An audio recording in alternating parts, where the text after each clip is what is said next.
LPDP 2025.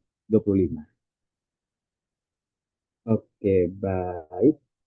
Untuk acara selanjutnya ini, di sini nantinya adalah akan membahas terkait tentang persiapan untuk wawancara dari LPDP tahun 2025 ini. Dan tujuan dari webinar ini adalah untuk mempersiapkan teman-teman ini untuk lebih siap lagi dan juga bagaimana untuk cara menjawab dari tips and trick dari wawancara LPDP 2025 yang nantinya akan disampaikan oleh narasumber kita yang sangat menarik ini. Dan sebelumnya, apakah suara saya itu bisa didengar dengan jelas? Sebelumnya, boleh di kolom chat, boleh dibilang sudah cukup baik kah atau belum? Boleh di kolom chat, boleh dikabari. Apakah suaranya jelas?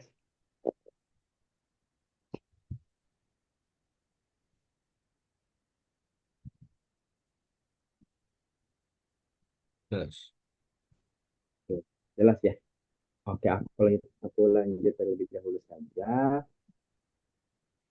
Baik, di sini yang telah saya sampaikan sebelumnya terkait tujuan dari webinar ini nantinya adalah untuk mempersiapkan dari teman-teman peserta webinar ini untuk mempersiapkan terkait wawancara LPDP tahun 2025.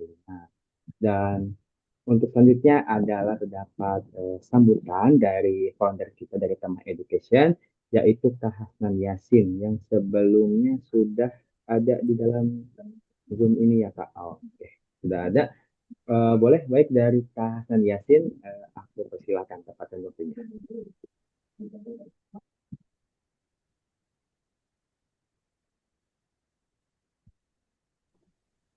Baik, terima kasih atas waktunya. Assalamualaikum warahmatullahi wabarakatuh. Waalaikumsalam warahmatullahi wabarakatuh. Eh, Pertama-tama, saya mau berterima kasih atas kehadiran teman-teman semuanya di sini, karena acara ini kita adakan tidak lain eh, hanyalah karena eh, keingin ikut sertaannya kita. Jadi kita ingin ambil andil dalam perkembangan pendidikan di Indonesia. Salah satu alasan kita mengadakan acara ini adalah seperti itu. Uh, ya, yang kedua mungkin untuk para narasumber, lalu Bayu dan Nurul, terima kasih sudah berkenan untuk menjadi narasumber di acara yang kita adakan. Yang sebenarnya kita berkolaborasi dengan Forum Indonesia Muda Regional Mataram ya, yang uh, dan mungkin koordinatornya Bu Baik karena tadi sholat Kak Samsul Hadi. Eh, jadi kita kerjasama untuk mengadakan acara ini karena kita sama-sama mempunyai visi eh, untuk salah satunya adalah memajukan pendidikan dan apa sumber daya manusia di Indonesia gitu ya. Eh, Kemudian sebelum mungkin saya lanjut ke yang lain, saya mungkin memperkenalkan sedikit tentang siapa dan apa itu Mind Education. Jadi tema education ini secara singkat adalah lembaga yang secara personal saya dirikan, kemudian bersama teman-teman yang lain kita baru saja mulai kembangkan, yang memang visi kedepannya juga adalah untuk membangun pendidikan Indonesia supaya menjadi lebih baik. Karena moto kita adalah education for everyone, gitu ya. Jadi kita mau setiap orang itu memiliki kesempatan untuk sekolah, untuk memiliki pendidikan yang sama. Karena saya sangat merasakan bagaimana ketimpangan pendidikan, termasuk kesempatan pendidikan yang ada untuk kita semua, terutama di daerah-daerah yang bagian timur mungkin ya, yang mungkin salah satu istilahnya ada daerah 3T yang saya dulu sekolah dan besar di eh, Lombok Tengah secara spesifik, kemudian merantau dan sekolah ke eh, Jawa bagian barat, di sekitar Jabodetabek. Jadi saya merasakan sekali perbedaan dan saya rasa itu adalah salah satu hal yang eh, terlihat sekali perbedaannya. Artinya dalam kesempatan macam pendidikan. Jadi atas dasar ini lembaga ini inisiasi. Kemudian kita juga berkomitmen untuk mengadakan program-program pendidikan. Salah satu contohnya adalah webinar ini. Kita memang berniat untuk membantu teman-teman yang memang berniat untuk melanjutkan pendidikannya jenjang yang lebih tinggi. Namun mungkin karena masalah biaya, tapi sekarang insya Allah banyak penyedia beasiswa yang bersedia membiayai kita untuk sekolah. Salah satunya adalah beasiswa dari Kementerian Keuangan ini. Makanya salah satu materi yang kemudian kita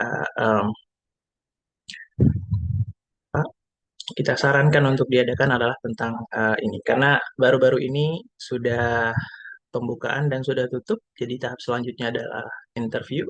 Walaupun mungkin ada beberapa yang belum daftar ya, tapi nggak apa-apa. Eh, karena nanti insya Allah akan ada biasanya ya, biasanya karena nanti kita dengarkan informasi selanjutnya. Em, Mungkin untuk pembukaan itu saja. Nanti mungkin kita akan tunggu perwakilan dari Forum Indonesia Muda Regional Mataram. Cuma mungkin belum join ya. Ya, sekian saja. Mungkin semoga apa yang kita adakan ini nanti akan menjadi eh, kebermanfaatan buat kita semua. Dan saya kembalikan ke modal. Terima kasih.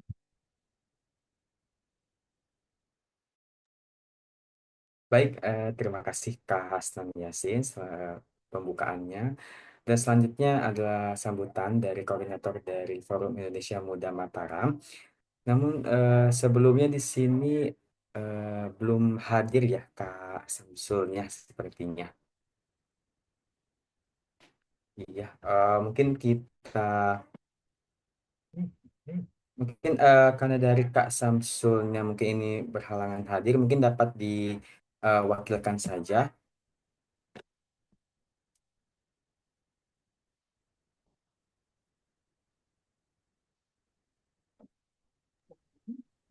Mohon izin.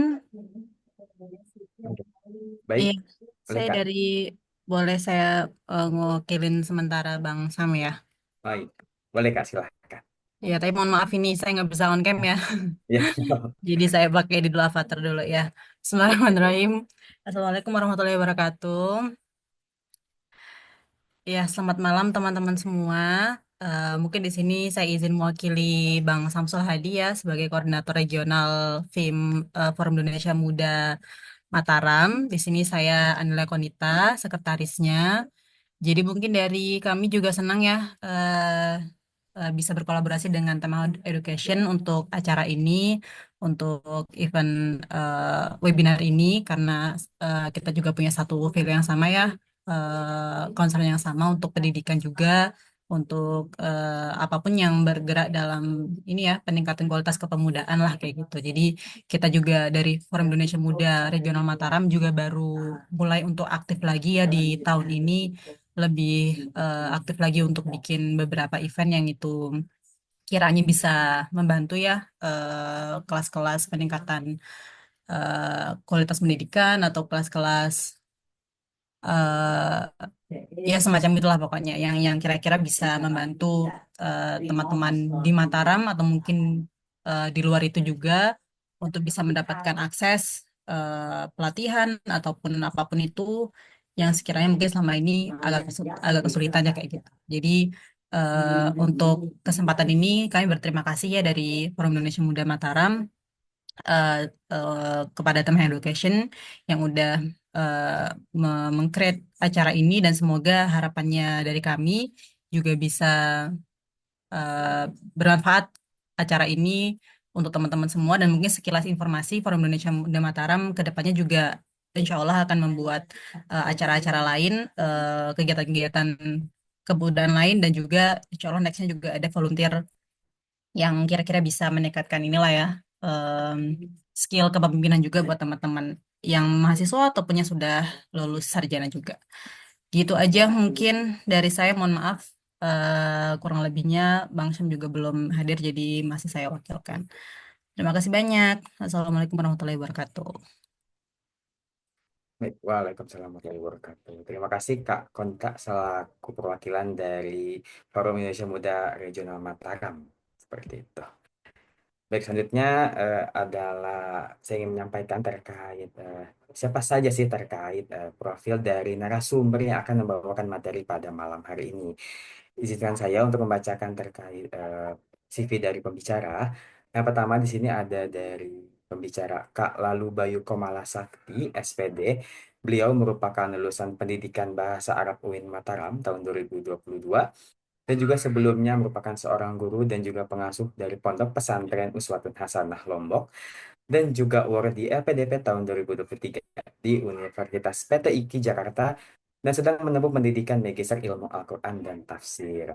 Dan juga yang kedua, pembicara yang kedua adalah Kak Nurul Hidayah SSI dan beliau merupakan lulusan Kimia Universitas Mataram dan juga sebagai award di LPDP di tahun 2023 di ITB yang sedang menempuh pendidikan Magister Kimia. Dan aku ingin mendengar suara dari Kak Bayu dan juga Kak Nurul. Oke, Halo Kak Kak. Sin. Oke, udah ada nih. Sehat Kak. Bayu. Kak Nurul. Oke, saya ada gangguan sedikit. Oke, apa kabarnya nih Kak Bayu dan Kak Nurul? Alhamdulillah, sehat-sehat. Alhamdulillah. Kak Nurul gimana Kak? Ya, alhamdulillah baik. Alhamdulillah Alhamdulillah. sehat. Udah siap nih Kak buat menyampaikan materinya ini pada malam hari ini. Siap, insya Siap, Allah. Insya Oke, Bismillah ya Kak. Oke, waktu dan tempatnya aku persilakan ke Kak Bayu dan Kak Nurul untuk menyampaikan materi pada malam hari ini. Waktu dan tempatnya aku persilahkan. Terima kasih. Baik, terima kasih, moderator dari Dampak Education. Sebelumnya saya buka dulu dengan ucapan Assalamualaikum warahmatullahi wabarakatuh. Selamat malam teman-teman semuanya. Terima kasih sudah bergabung untuk kita bareng-bareng sharing bagaimana persiapan kita dalam menghadapi tes substansi atau wawancara beasiswa LPDP ini di setiap tahapannya yang akan kita lalui. Semoga nanti hasil sharing kita malam ini bisa memberikan insight atau membekali kawan-kawan semua yang saat ini mungkin sedang melakukan proses pendaftaran untuk beasiswa LPDP.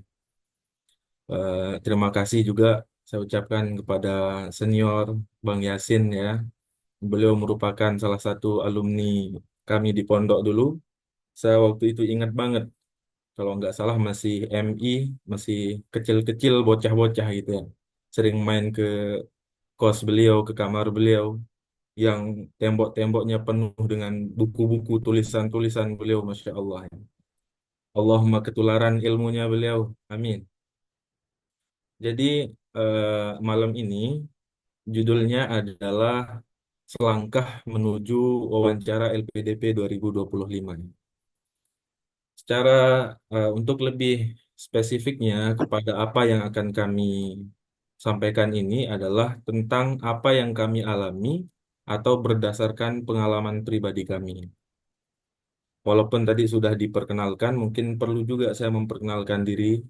Nama saya Bayu Komala Sakti. Saya sekarang sedang mengambil Magister Ilmu Al-Quran dan Tafsir di Universitas PTIQ Jakarta pada program Pendidikan Kader Ulama Masjid Istiqlal, award LPDP targeted pada tahun 2023.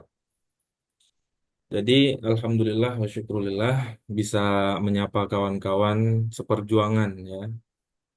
Di sini ada materi yang sudah disiapkan dari sudah kelihatan jelas ya. Bermimpi bersama LPDP, tapi jangan lupa untuk mengabdi pada negeri. Oh, berat sekali ini, Masya Allah. Nah kan, dilanjutkan slide berikutnya dulu, Kak Nurul. Jadi ada pesan-pesan penting yang apa namanya yang harus kita pegang teguh bagi calon-calon awardee LPDP. Di sini juga dicantumkan sama Kak Nurul. Kalau nggak salah, pesan ini pernah disampaikan langsung dulu oleh Ibu Sri Mulyani saat kami PK tanggal 17 Januari 2024. Dan kebetulan kami adalah angkatan PK 221 yang bernama Bumi Pertiwi. Kebetulan waktu itu sebagai pengisi acara adalah langsung dari Ibu Menteri, Ibu Kemenkeu, yaitu Ibu Sri Mulyani. Dan mungkin itu adalah angkatan PK terkeren. Kenapa saya bilang terkeren? Karena yang langsung turun itu adalah Ibu Sri Mulyani. Berbeda dengan PK-PK, mungkin PK yang lain itu jarang-jarang beliau hadir langsung. Apa pesan beliau? Setiap rupiah yang diinvestasikan negara terhadap penerima beasiswa memiliki harapan dan mimpi yang dititipkan itu adalah aset yang sangat berharga. Negara hadir untuk Anda, maka Anda akan selalu hadir setiap negara membutuhkan Anda. Ini selalu menghantui kami saat kami apa namanya merasa malas-malas nugas itu ingat pesan-pesan ini. Ya, ternyata kita dibiayai oleh negara itu ya. Kemudian ini ada nilai-nilai LPDP juga yang di bawahnya itu penting juga untuk diingat oleh para calon-calon awardee karena kemungkinan akan muncul nanti saat sesi wawancara. Bisa saja ditanyakan apa nilai-nilai daripada LPDP. Mungkin sebagian dari kawan-kawan udah tahu ya nilai-nilai LPDP itu, yaitu integritas, profesionalisme, sinergi, pelayanan, dan kesempurnaan. Bila perlu dihafalkan itu nanti, pasti akan keluar. Pengen dapat beasiswa LPDP, apa nilai-nilai LPDP? Lanjutkan Kak Nurul. Baik kawan-kawan sekalian, sebagai pengantar mukaddimah saja. Nanti amma ba'dunya itu sama Kak Nurul ya. Lebih banyak ke sesi Q&A saja nanti kita, biar lebih hidup suasananya. Dalam pendaftaran beasiswa LPDP ini ada beberapa tahap yang akan kawan-kawan lalui, yaitu tahap yang pertama adalah seleksi administrasi, di mana nanti eh, pada tahap ini, seleksi administrasi ini akan dilakukan verifikasi dokumen dan syarat administratif. Dan apa di sini juga perlu kawan-kawan perhatikan lebih teliti. Mungkin banyak yang tidak lulus dalam seleksi administrasi karena kesalahan sedikit saja. Umpamanya, contoh yang sepele, ketika disuruh input apa namanya ijazah S1 malah yang diinput itu adalah nilai TOEFL-nya atau sebaliknya, itu bisa fatal, bisa salah, bisa nggak lulus di tahap administrasi. Karena seleksi administrasi ini bisa dibilang adalah gerbang awal kita untuk memasuki pendaftaran LPDP ini. Itu maka harus diperhatikan lebih teliti ya. Kemudian nanti ada tahap yang kedua. Oke, sebelum ke sana, kalau saya pribadi kemarin, sebelum melakukan pendaftaran pada aplikasi LPDP ini, saya lebih dulu mencari LOA. Ada istilah LOA atau Letter of Acceptance, surat penerimaan dari kampus tujuan itu. Kebetulan waktu itu eh, di PKUMI, Pendidikan Kader Ulama Masjid Istiqlal ini, lebih awal dibuka pendaftaran untuk tes LOE, mendapatkan LOE. Kebetulan waktu itu saya selalu mengikuti dan tak henti-hentinya selalu mencari dan menggali informasi. Saya mencari lewat apa namanya, lewat para awardee-nya, lewat para alumninya. Kemudian saya cari juga di IG, di Facebook dan semuanya saya coba cari. Alhamdulillah itu sangat beruntung sekali dan sangat membantu. Kenapa saya lebih awal mencari LOE? Saya untuk menghindari yang namanya TBS atau tes bakat skolastik itu. Karena TBS itu kan luar biasa. Kecuali ahlur riyadiyat atau para pecinta matematika, para pecinta angka-angka mungkin itu sangat gampang baginya. Kalau saya sebab auzubillahi minasyaitonirrajim dulu, menghindar dulu dari angka-angka itu. Sangat sangat sulit begitu. Karena kalau kita sudah punya LOE, maka nanti kita otomatis akan langsung berhadapan dengan tes seleksi wawancara atau seleksi substansi itu. Nah, itu menjadi puncak daripada tahapan-tahapan tes yang akan kita lalui. Kemudian, seleksi bakat skolastik itu merupakan tes potensi akademik yang berisi kemampuan berpikir logis, numerik, dan verbal. Saya kurang paham apa isinya yang lebih itu, karena saya tidak mengalami tes bakat skolastik. Ke, karena apa? Karena terbantukan, sangat terbantukan oleh LOE itu. Tapi untuk mendapatkan LOE juga ada tes-tesnya gitu. Alhamdulillah, waktu itu tes LOE-nya sesuai dengan background saya sebelumnya. Karena saya juga masih bisa dibilang Kang Santri, anak pesantren gitu ya, Alhamdulillah. Jadi isinya adalah ada tes waktu itu karena kampus tujuan saya adalah PTIQ, Universitas PTIQ Jakarta. Tapi tesnya itu di Masjid Istiqlal, Alhamdulillah secara online juga. Yang berisi dengan tes wawasan kebangsaan, kemudian ada tes bahasa Arab, kemudian tes hafalan Al-Quran, dan lain-lain. Itu itu persyaratan untuk mendapatkan LOE. Berbeda dengan kampus-kampus tujuan yang lain, mungkin seperti TBI atau kampus-kampus umum lainnya itu akan menyesuaikan dengan program yang kita tuju. Kemudian tahap berikutnya setelah kita melewati dua tahap seleksi itu adalah seleksi substansi. Seleksi substansi atau seleksi wawancara ini bisa dibilang eh, apa namanya seleksi tahap akhir yang dikatakan sebagian orang itu tahapan paling serem. Halo, masih kedengaran suaranya? Ya, masih Kak. Oke, karena nanti ketika kita sudah berada pada tahap seleksi substansi ini, kita akan berhadapan dengan tiga juri ya. Ada tiga interviewernya itu yang terdiri dari akademisi, kemudian ada praktisi profesional dan psikolog. Ya bisa dibilang sangat menegangkan memang. Waktu itu pun saya merasakan sangat menegangkan. Nanti kawan-kawan kalau sudah lolos di seleksi administrasi, bakat skolastik, dan seleksi substansi, kawan-kawan akan mendapatkan jadwal. Bisa saja jadwalnya pagi, siang, sore, atau malam. Nanti akan dikirimkan secara pribadi sekaligus dengan link Zoom-nya. Nah, harapan saya bagi kawan-kawan yang sudah berada nanti di tahap substansi ini untuk hadir lebih awal. Kalau bisa 2 jam atau 1 jam sebelum tes itu berlangsung. Karena untuk jaga-jaga saja perlu memperhatikan teknisnya untuk cek sound biar nggak apa namanya terjadi trouble nanti di tengah jalan. Itu juga sangat mempengaruhi untuk tes kita, bahkan berpengaruh untuk ketidaklulusan juga. Baik, yang pertama itu dari seorang akademisi akan menilai nanti akan menilai tentang kesiapan studi dan latar belakang akademik kita. Semua akan digali dari sana.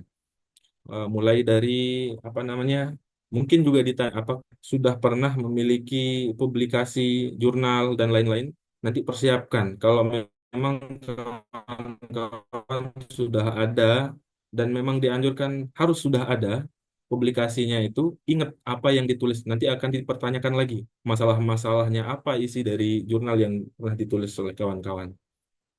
Kemudian yang kedua dari seorang praktisi profesional yang ditunjuk langsung oleh pihak LPDP itu akan menilai apa yang akan dinilai relevansi dan dampak studi terhadap industri atau bidang kerja kita.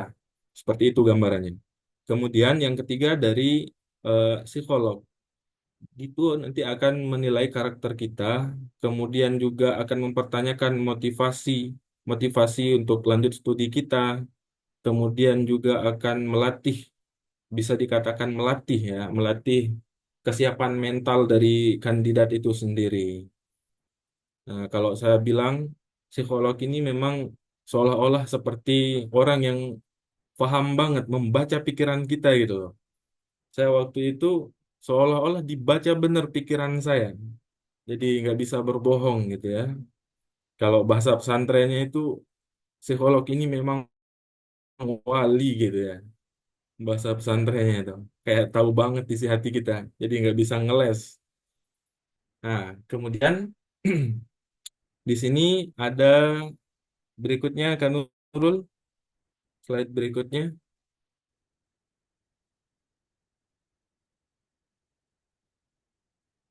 Halo, mana Kak Nurul? Nah, di sini ada do and don't ya. Eh, apa yang seharusnya kita lakukan dan apa yang harusnya kita tinggalkan begitu. Ini mulai dari persiapan teknis. Yang pertama itu vokal. Jadi kita apa namanya gunakan smiling voice agar terdengar ramah dan percaya diri. Walaupun kita agak susah senyum, ya dipaksakan saja untuk selalu senyum waktu itu. Paksakan saja untuk selalu senyum yang seharusnya seperti saya ini agak susah untuk senyum. Tapi dipaksa-paksakan saja untuk senyum agar terlihat santai gitu. Memang waktu itu juga terlihat tegang, saya terlihat tegang, maka para interviewer itu menenangkan saya, santai, santai. Kadang-kadang itu juga sebuah keberuntungan. Kadang ada yang mendapatkan interviewer yang agak galak sedikit, yang siap membantai gitu kan. Kebetulan waktu itu alhamdulillah interviewer saya agak ramah-ramah. Para interviewer ini nanti mereka tidak akan menyebutkan nama asli mereka, tapi mereka menggunakan nama-nama samaran. Seperti waktu itu, saya ingat mukanya interviewer, tapi nggak kenal siapa namanya. Setelah mulai masuk perkuliahan, sekarang saya semester 3 ini baru ingat. Kayaknya ini yang dulu interviewer saya itu, ternyata benar. Saya kenal namanya sekarang. Dulu itu beliau memakai nama samaran. Oke, gunakan smiling voice agar terdengar ramah dan percaya diri. Kemudian, eh, percaya diri di sini dalam tanda besar, tanda kutip ya. Percaya diri di sini bukan berarti kita seolah-olah meremehkan wawancara itu. Jangan juga seperti itu.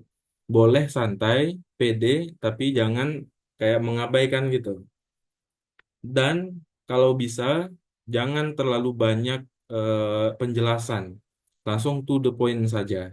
Jangan terlalu bertele-tele. Soalnya bisa saja dalam sehari itu para interviewer akan mewawancarai para kandidat itu lebih dari ratusan orang. Nah, jangan-jangan nanti itu akan merusak mood para interviewer karena saking capeknya, apalagi yang dapat jam siang gitu ya, lagi lelah, letih, lesu, lapah gitu ya. Kalau bahasa Sasaknya lapah. Kemudian yang kedua ada kontak mata. Tatap kamera jika wawancara online. Jangan coba tengok sana, tengok sini gitu ya. Fokus kepada kamera kita. Ada yang pernah bertanya, boleh nggak nanti kita bawa catatan ketika wawancara itu berlangsung? Sebetulnya dalam ketentuan memang nggak ada sih ketentuan untuk tidak boleh membawa catatan. Tapi walaupun rekan-rekan nanti membawa catatan, eh, susah gimana ngelihat catatan itu, ya. Akan kelihatan kalau kita ngelirik sana, ngelirik sini, itu juga akan berpengaruh dari penilaian interviewer kita. Kemudian yang ketiga adalah ada jarak ideal. Pastikan wajah terlihat proporsional di layar. Pastikan terlihat wajah terlihat proporsional di layar ya. Kalau bisa hindari menggunakan kursi yang apa namanya, kursi yang biasa dipakai di tempat komputer kita. Itu terlalu santai banget kelihatannya. Nanti mereka beranggapan bahwa kita ini nggak serius gitu ya, nggak serius. Jadi kalau bisa nggak usah pakai kursi ya, kita lesehan saja gitu. Kemudian ada bahasa tubuh, duduk tegak, duduk tegak, jangan miring sana, jangan miring ke kanan juga. Gunakan gestur yang natural saja. Gunakan gestur yang natural itu untuk lebih apa namanya mempercayakan diri ya. supaya terlihat lebih pede lagi sama para interviewer.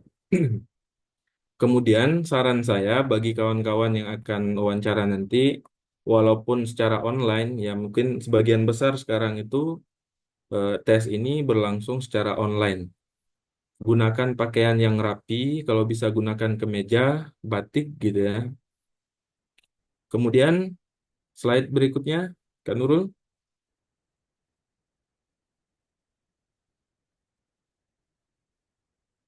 Oke, tujuan wawancara ya. Apa sih tujuan wawancara itu? Yang pertama, wawancara ini akan mengukur kesiapan akademik dan kontribusi kandidat. Itu gambaran-gambaran umumnya saja ya. Kemudian memastikan kandidat memiliki kesesuaian dengan visi dan misi LPDP.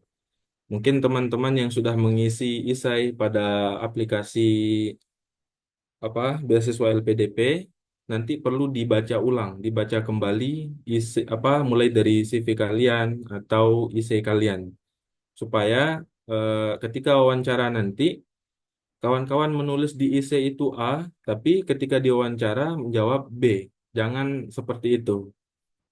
Gimana kalau kita mengatakan waktu di IC itu kita menulis A, kemudian kita ingin menambah lagi ketika wawancara, boleh, silahkan. Dikembangkan saja nanti, diimprove gitu ya. Waktu wawancara boleh. Yang penting jangan terlalu banyak bertele-tele, langsung to the point saja. Kemudian, aspek apa saja yang dinilai? Ya, motivasi dan visi pribadi itu nanti akan mengukur sejauh mana sih kandidat itu memiliki tujuan yang selaras dengan LPDP. Makanya saya katakan tadi di awal, kalau bisa nanti selipkan nilai-nilai LPDP yang 5 itu pada setiap jawaban teman-teman untuk menjadi nilai plusnya juga. Kemudian yang kedua adalah kesiapan akademik. Memang di dalam LPDP itu nggak ada tercantum apa saja yang nilai-nilai yang akan diambil oleh LPDP itu, aspek apa saja yang akan dinilai. Secara detailnya mungkin tidak tertulis, tapi ini ada beberapa yang mungkin bisa kita gunakan ya. Yang kedua adalah kesiapan akademik. Relevansi studi dengan latar belakang dan rencana masa depan kita itu juga ingin digali. Kemudian yang ketiga, yang terakhir adalah komitmen untuk berkontribusi bagi Indonesia. Bagaimana studi yang diambil itu dapat memberikan manfaat bagi negara kita. Nah, mungkin untuk jenis pertanyaan yang sering muncul dan lain-lain nanti dilanjutkan oleh Kak Nurul. Setelah itu nanti kita lanjutkan dengan lebih banyak sesi tanya jawab ya. Mungkin itu dari saya dulu. Nanti kita lanjutkan. Assalamualaikum warahmatullahi wabarakatuh.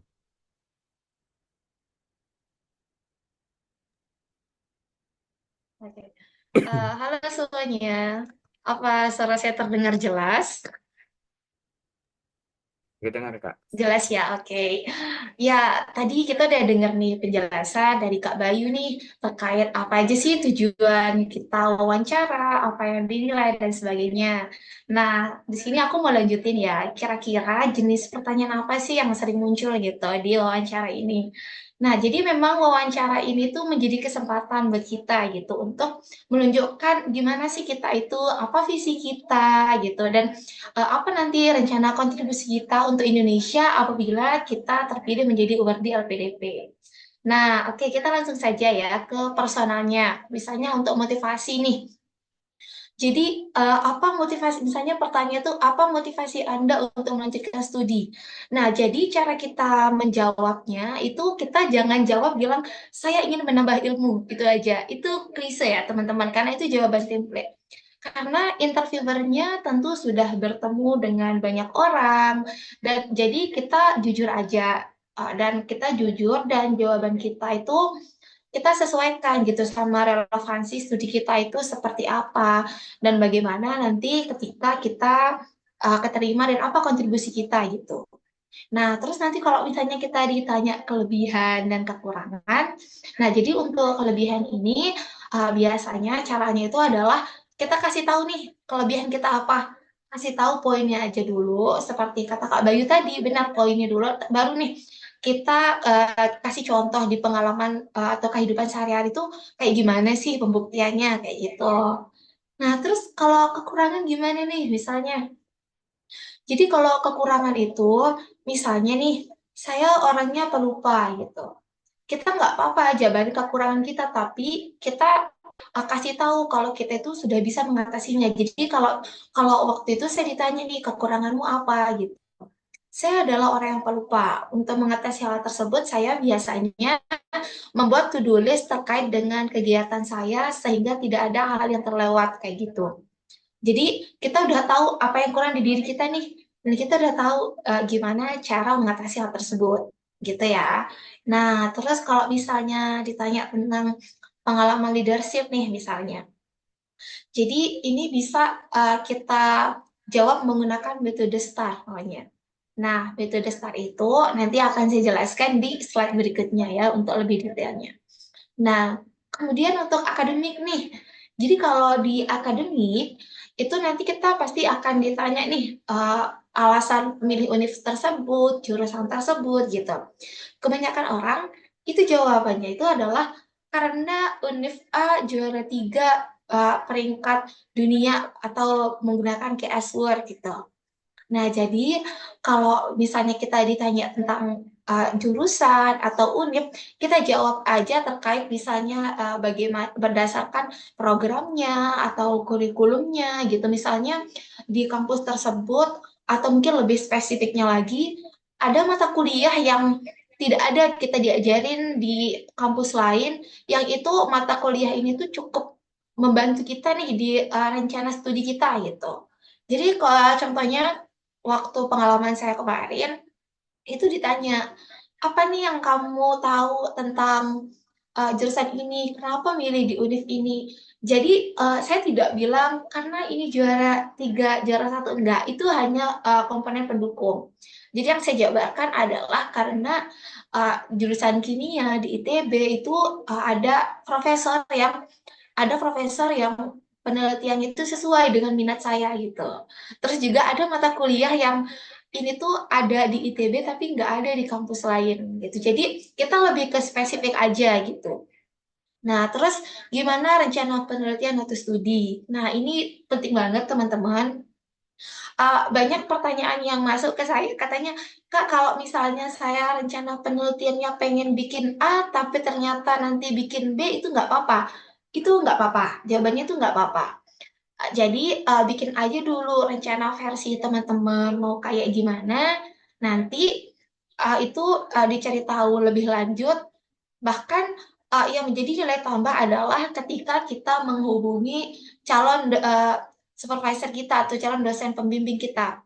Jadi saya juga mendapatkan pertanyaan itu saat itu. Jadi itu bisa menjadi nilai tambah nih buat kita. Jadi interviewernya itu merasa oh bahwa kita sudah siap untuk menjalani perkuliahan. Kita udah siap nih. Gitu. Bahkan saya ngerasa kayaknya ketika saya wawancara itu saya berasa seminar proposal ya, karena saya benar-benar ditanya teman-teman, nanti studinya kamu mau bikin ini, ujinya pakai apa, kayak gitu. Bahkan saya sampai ditanya kurikulumnya seperti apa, siapa dosen-dosen yang kamu kenal di 3 univ tersebut gitu. Jadi itu sangat penting ya teman-teman untuk riset dan kumpulin sumber-sumber untuk interview gitu. Sekarang rencana studi nih atau kontribusi. Apa sih rencana studi kita, dampak apa yang ingin kita berikan kepada Indonesia? Jadi kalau rencana pasca studi itu teman-teman bisa nih jabarin menggunakan rencana pasca studi dan dampaknya itu misalnya per semester itu mau ngapain aja, nanti mau kayak gimana. Terkait dampaknya nanti bisa nih kita pakai jangka pendek, jangka menengah, jangka panjang gitu. Jadi kita sudah lebih terstruktur. Kita di awal sudah tahu kita mau ngapain aja gitu. Jadi ketika kita sudah masuk di dunia perkuliahan, kita nggak perlu bingung harus ngapain atau mulai dari mana gitu ya. Terus sekarang tantangan dan keberagaman nih teman-teman. Jadi gimana sih cara menyikapi kegagalan? Ini itu pertanyaan yang menurut saya sering banget keluar. Kayaknya pasti bakal keluar sih menurut saya ya. Jadi hal yang bisa kita lakukan atau gimana cara kita jawab, kita nggak usah jawab lah kayak klise saya akan berlapang dada misalnya gimana kalau misalnya kamu nggak keterima LPDP gitu. Itu biasanya ditanya tuh. Kalau saya jawab saya akan berlapang dada, saya akan menerima nggak gitu jawabnya teman-teman. Jadi kita jujur aja sama perasaan kita gitu karena di sana kan ada psikolog juga ya. Jadi kalau dari saya kemarin jawabnya itu adalah yang pertama tentu saya merasa sedih gitu. Kita validasi dulu perasaan kita. Saya merasa sedih, namun setelah itu saya mencoba untuk introspeksi atau melakukan evaluasi terhadap apa yang kurang ketika proses pendaftaran yang kemudian saya jadikan pelajaran untuk kedepannya nanti semisalnya saya ingin mencoba lagi gitu. Jadi intinya menyikapi kegagalan itu sebenarnya yang mau dilihat dari interviewer itu gimana sih resiliensi kita gitu, gimana sih sikap kita gitu. Jadi fokusnya bukan ke gagalnya itu gitu. Nah, jadi ini based on experience sih. Nah, kemudian gimana cara nyikapin perbedaan budaya gitu. Saya kemarin dapat pertanyaan ini juga kebetulan karena dari LPDP saya baru bisa keluar dari Lombok ya. Nah, di sana saya ditanya, kamu kan nggak pernah keluar ya, gimana cara kamu nanti menghadapi perbedaan budaya gitu. Kemudian cara kita jawab itu adalah nanti kita perlu nih searching atau tanya orang yang sudah lebih dulu ada di daerah tersebut. Misalnya saya kan mau ke Bandung, jadi saya cari tahu dulu budaya orang di Bandung kayak gimana sih, apa aja sih orang-orang Bandung tuh suka apa, nggak sukanya kayak gimana. Jadi kita perlu belajar gitu. Jadi kita udah dapat gambaran nih nanti ketika kita di daerah studi kita harus apa, kita udah tahu nih gitu. Lanjut ya. Sebentar.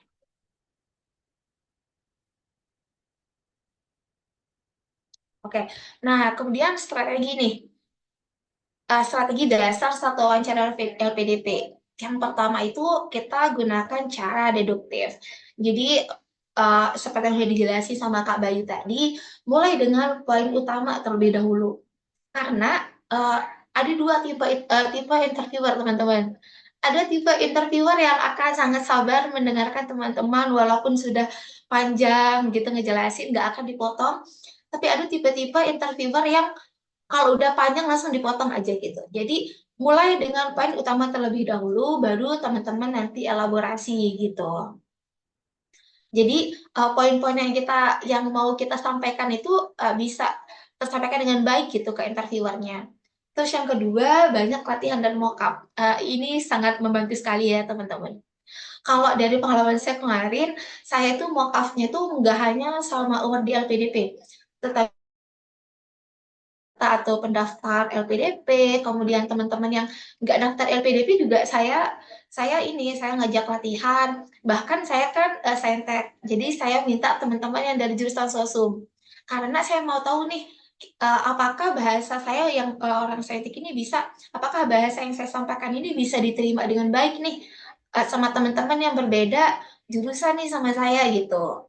Bahkan ini tuh sangat membantu ya teman-teman, karena kan misalnya banyak yang bilang, tapi kan nanti kalau wawancara pasti kita ngeblank, pasti yang kita pelajari nggak bisa ini gitu. Tapi teman-teman, sebenarnya yang kita pelajari dari mock-up itu adalah ketika kita terbiasa banyak mock-up atau latihan simulasi wawancara, jadi kita terbiasa nih sama latihan artikulasinya, bagaimana kecepatan kita, terus gimana nanti cara jawabnya. Jadi kita udah dapet bayangan gitu. Bahkan saya kan orangnya panikan nih gitu. Tapi kan udah terbiasa latihan, jadi pace-nya atau kecepatan kita saat wawancara itu terlatih gitu. Jadi itu sangat membantu ya teman-teman.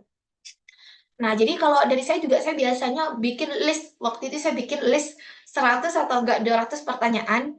Itu saya gabungin dari versi psikolog, kemudian akademisi, dan juga dari pihak LPDP-nya. Terus saya bikin jawabannya gitu. Jadi saya tahu nih nanti gambaran soalnya akan seperti apa gitu. Walaupun memang mungkin nanti akan ada pertanyaan-pertanyaan tak terduga ya teman-teman. Terus setelah itu ada rencana jangka pendek, menengah, dan panjang. Ini biasanya juga ditanya teman-teman. Sebenarnya ketika kita wawancara, itu nanti kita bisa mengarahkan gimana sih caranya supaya kita bisa jelasin rencana jangka pendek, menengah, panjang kita tuh seperti apa gitu. Misalnya kita udah siapin nih terkait rencana ini, tapi kok interviewernya itu nggak nanya saya ya gitu. Tapi pasti ada aja celah untuk kita bisa ngejelasin ke arah sana gitu, supaya kita bisa menjelaskan hal ini gitu. Terus yang keempat, ganti nonsense dan filler words dengan pause. Ini misalnya teman-teman dapat pertanyaan tak terduga nih gitu. Jadi baiknya diem dulu aja gitu. Apalagi kalau misalnya kita ditanya di psikolog ya teman-teman. Jadi ketika ditanya di psikolog, saya pernah dapat pertanyaan yang cukup emosional menurut saya. Jadi saya diam dulu. Saat itu kayak hampir nggak bisa bicara gitu, tapi diam dulu, nggak apa-apa. Tapi jangan kelamaan. Nah, baru jawab aja gitu. Jadi tenang aja, nggak apa-apa, tenang. Tapi jangan terlalu pelan juga sih. Oke. Nah, ini tadi suara dan artikulasi ya, seperti saya jelaskan sebelumnya. Atur tempo bicara. Pokoknya yang seperti suara, artikulasi, gimana kita atur tempo bicara, itu bisa terbiasa ketika kita sudah banyak latihan, teman-teman. Terus juga justifikasi studi yang kuat. Ini sudah saya jelaskan sebelumnya, alasan kita pilih program studi berdasarkan relevansi dan pengalaman. Nah, ini teman-teman juga harus hati-hati ya. Jadi kan pasti pihak LPDP itu nanya urgensi kita untuk S2 itu apa. Jadi kita bisa kasih tahu nih misalnya ada permasalahan yang kita temukan gitu. Jadi saya pernah ketemu sama dosen saya, beliau cerita kalau beliau tidak lulus S2 menggunakan beasiswa LPDP. Alasannya apa teman-teman?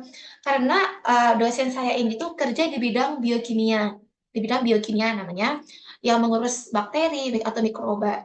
Nah, kemudian ketika ditanya kontribusinya atau alasan studinya, justru itu berbeda dengan pengalaman yang sudah dilakukan gitu. Sebenarnya itu nggak apa-apa teman-teman, asal kita bisa punya alasan yang kuat. Kenapa kita memilih alasan tersebut untuk lanjut S2 gitu. Jadi ini benar-benar hal yang cukup krusial, jadi teman-teman persiapkan alasannya apa gitu. Jadi ini penting sekali ya. Nah, terus perdalam wawasan riset. Misalnya riset terbaru bidang yang diminati untuk menunjukkan kesiapan akademik nih. Apalagi teman-teman pasti nanti akan ditekankan nih kontribusinya gitu. Nah, sekarang kan lagi rame banget nih, teman-teman, hashtag kabar aja dulu. Nah, takutnya nih teman-teman, nanti teman-teman ditanya, untuk awardee yang kuliah ke luar negeri, ini kontribusinya gimana? Apakah teman-teman akan stay di luar negeri atau akan kembali ke Indonesia gitu. Jadi itu pasti ditanyakan teman-teman. Yang paling sering ditanyakan ke awardee di luar negeri adalah apakah nanti setelah S2 kamu akan kembali ke Indonesia atau tidak gitu. Karena banyak kasus awardee yang nggak kembali. Jadi ini teman-teman perlu mempersiapkan jawabannya ya. Nah, ini teknik menjawab yang baik nih. Yang pertama itu metode STAR namanya, situation. Nah, ini tuh untuk pertanyaan berbasis pengalaman ya, kayak tadi pengalaman leadership, gimana menghadapi kegagalan gitu. Situation itu kayak situasinya tuh kayak gimana sih saat itu, kayak permasalahannya itu apa sih gitu. Terus teksnya itu adalah apa sih tantangan yang kamu hadapi gitu untuk hal ini gitu. Nah, action itu ya kita gimana caranya untuk menghadapi permasalahan tersebut dan apa hasilnya.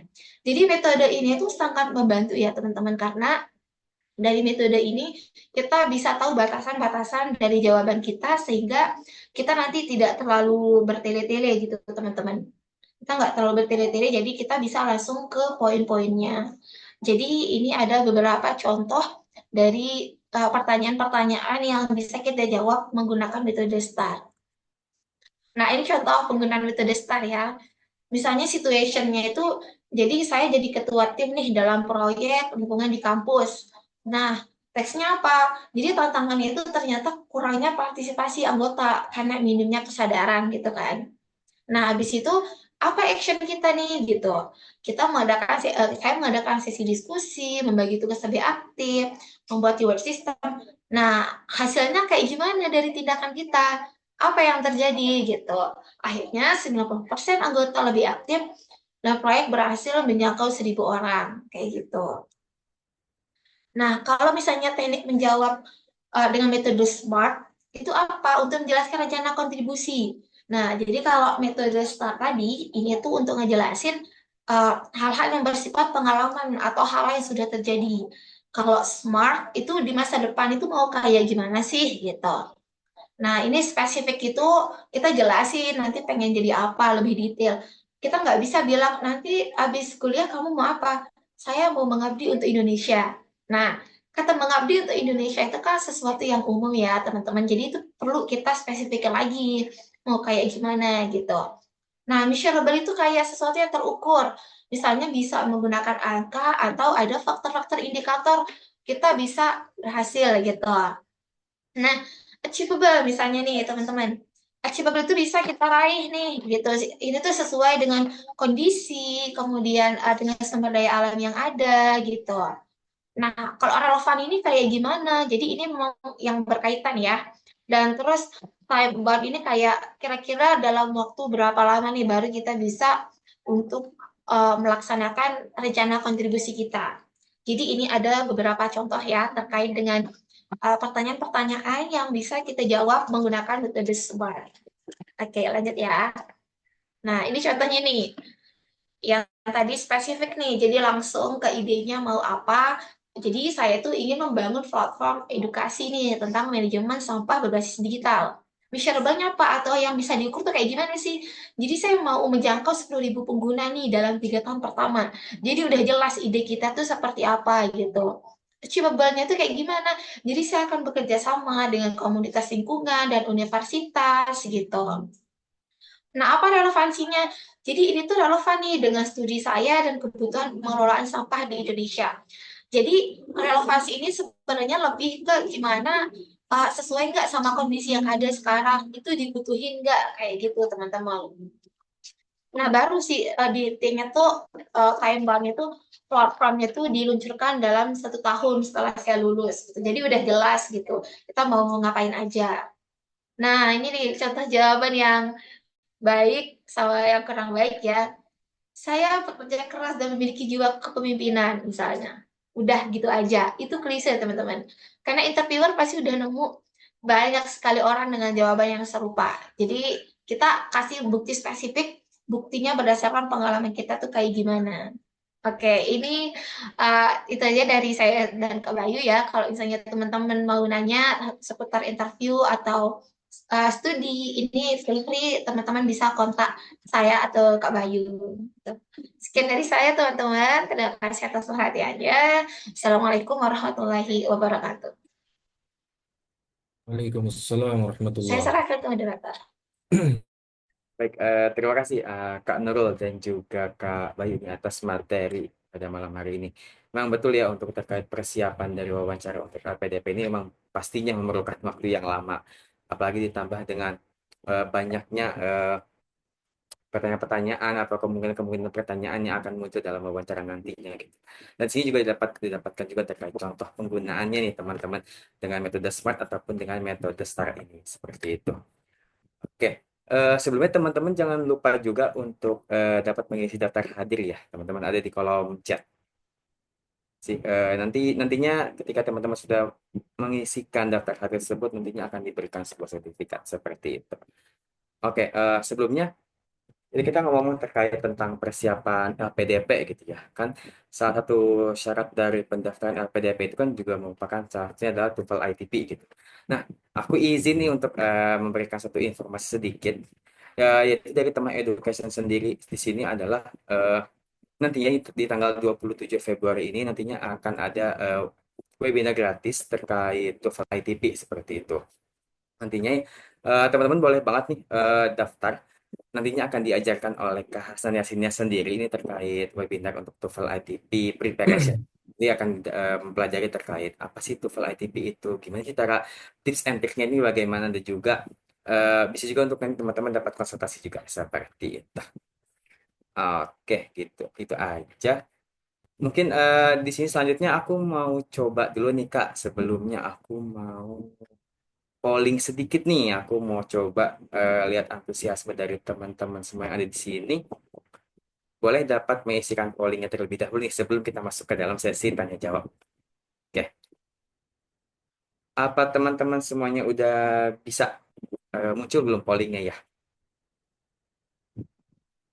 Boleh nih teman-teman boleh dapat mengisikan terkait polling untuk webinar wawancara pada hari ini.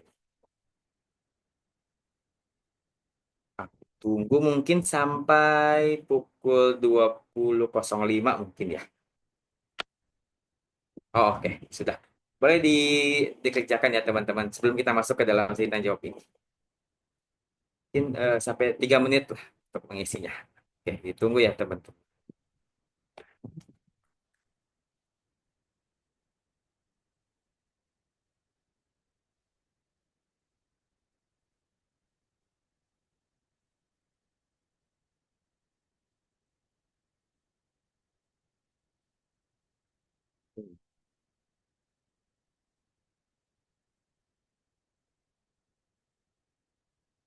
Apa teman-teman memiliki kendala terkait pollingnya? Mungkin boleh diberitahukan, mungkin boleh on mic ataupun bisa juga di kolom chat ya teman. Boleh dapat diisikan. Terima kasih.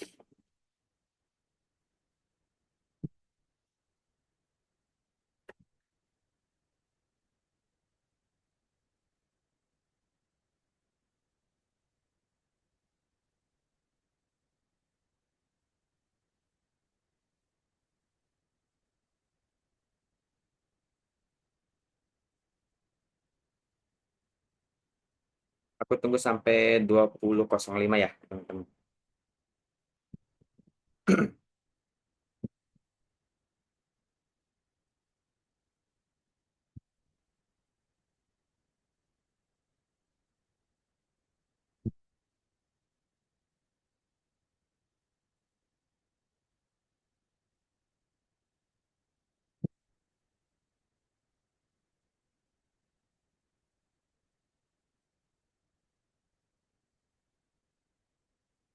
Oke, beberapa juga ada yang sudah ini.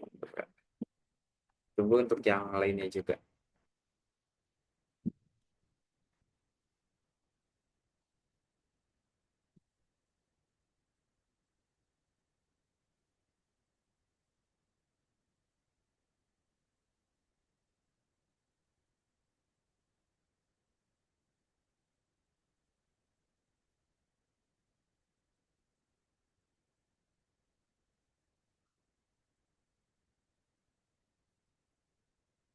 Boleh berkabar ya teman-teman kalau ada yang belum muncul pollingnya atau gimana, boleh beritahukan di kolom chat.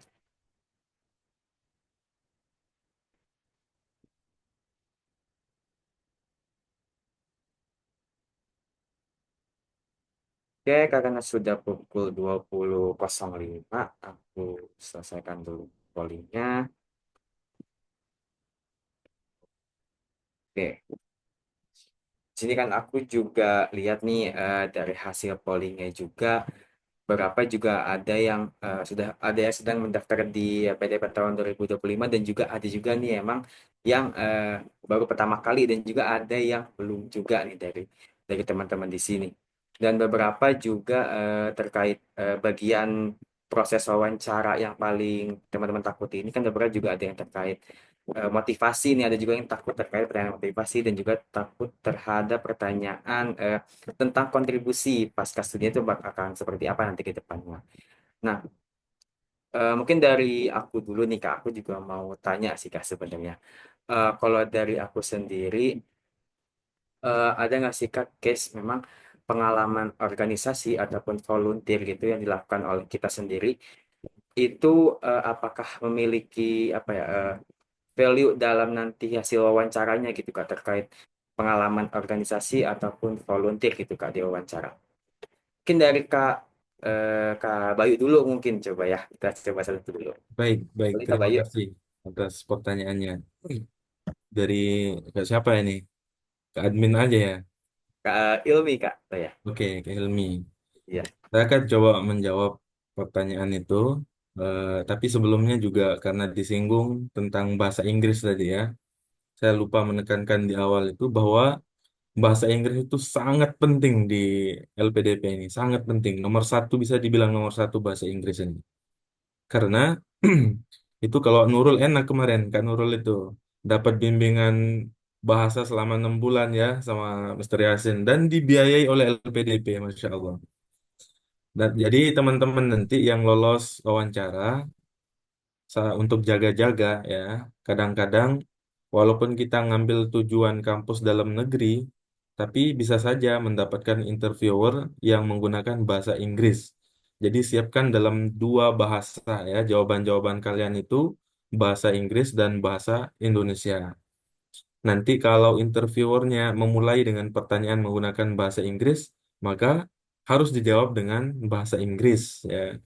Alhamdulillah terselamatkan banget saya kemarin mendapatkan interviewer yang berbahasa Indonesia dari awal sampai akhir ya. Dan untuk dari siapa interviewer yang akademisi dan praktisi itu kadang sesuai dengan kampus tujuan kita, program yang kita ambil. Kebetulan program yang saya ambil itu masih dalam rumpun ilmu agama, jadi profesornya itu juga ilmu agama dan kebetulan menjadi dosen saya hari ini. Sampai pertanyaan-pertanyaan yang memang di luar dugaan saya pun keluar. Ya. Seperti pertanyaan Kak Nurul juga tadi itu hampir sama. Kamu kan orang Lombok, akan kuliah di Jakarta. Bagaimana nanti kalau kamu hidup di Jakarta begitu ya? Sampai ditanya, sebelumnya pernah hidup di Jakarta? Alhamdulillah, dulu sebelumnya saya pernah mondok juga gitu kan. Jadi pernah lah main ke Jakarta, tahu gimana rasanya Jakarta. Sampai yang di luar dugaan itu apa? Kamu dulu ngaji di mana? Di pesantren mana? Ngaji kitab apa? Siapa pengarang kitabnya? Sampai segitu. Masya Allah ya. Oke, langsung ke pertanyaan yang tadi. Bagaimana kalau kita sebelumnya itu pernah menjadi volunteer atau bergerak di organisasi, itu sangat menjadi apa namanya nilai plus juga ya, value yang luar biasa. Karena memang itu masih ada kaitannya dengan nilai-nilai LPDP itu. Apalagi nanti akan mengabdi gitu ya, masih mengabdi untuk negara, mengabdi untuk bangsa kita. Dan saya yakin itu juga akan menjadi value yang luar biasa. Alhamdulillah saya juga mencantumkan kemarin itu, saya juga terjun di beberapa organisasi gitu ya, organisasi kemasyarakatan, itu juga disebutkan saja nanti. Ketika ditanya apa kontribusi Anda saat ini, kan akan digali semua itu. Disebutkan saja. Akan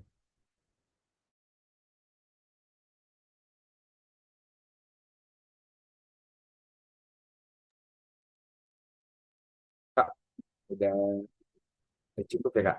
Atau terputus? Seperti sedikit terputus koneksinya. Mungkin aku langsung dari Kak Nurulnya dulu aja, Kak. Mungkin dari Kak mohon maaf Nurul. ini listrik kos saya kok tiba-tiba mati ini. Ya. Aduh, ini nggak apa-apa, Mas. Apa mungkin ada yang masih tambahkan lagi belum, Kak? Sudah Oh cukup. ya, oke. Kak Bayu dulu ya. Ya, mungkin kalau itu tadi udah saya tahu belum, Kak? Sudah cukup Kak Bayu? Oke, tadi dengan siapa, Dek? Dengan Kak siapa Ilmi. namanya? Hilmi. Ya, Ya, jadi kan Hilmi nanya nih tadi, kira-kira pengalaman organisasi atau kita lakuin pengabdian itu ada nilai tambah nggak sih gitu. Jadi iya benar, seperti yang dijelasin sama Kak Bayu tadi, memang itu bisa menjadi nilai tambah kita juga, deh. Bahkan nanti kan di LPDP caranya itu di formnya itu ada kita sampaikan nih apa aja pengalaman kita. Bahkan di IC juga saya mencantumkan salah satu organisasi dan pengalaman apa sih yang kita dapat dari sana gitu. Saat itu kan kalau misalnya kita berorganisasi, salah satu hal yang kita dapetin itu adalah pengalaman kepemimpinan misalnya. Dari sana kita bisa ditahu nih, oh bisa kita bekerja dalam tim. Kita sudah menyelesaikan permasalahan. Pasti di organisasi pasti ada hal-hal yang kita selesaikan gitu. Gimana kalau misalnya kita pengabdian, kita berbaur sama masyarakat, karena Itu penting deh gitu. Jadi kan sebenarnya LPDP itu tidak mencari orang yang pintar aja deh, bukan orang pintar. Jadi yang dicari itu adalah gimana nih orang yang mau sama-sama kita bergerak untuk memajukan Indonesia gitu. Kita bekerja sama gitu. Karena itu tidak mungkin kita bisa bekerja sendiri. Bahkan ada yang banyak beberapa kasus gitu deh. Jangan sampai hal yang nggak boleh di LPDP itu adalah overconfident. Kalau misalnya kita wawancara, misalnya ditanya, kamu kenapa saya harus memilih kamu? Karena saya aja sudah diterima di Harvard University, berarti tidak ada alasan untuk LPDP menolak saya. Itu kan overconfident ya.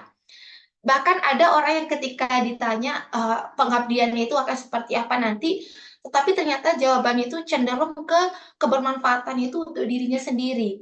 Nah, itu bisa nggak lolos deh. Jadi yang menjadi poin utamanya adalah gimana kebermanfaatan kita itu bisa bermanfaat untuk semua orang, untuk banyak orang gitu, tidak hanya untuk diri sendiri gitu. Semoga menjawab pertanyaan Hilmi ya.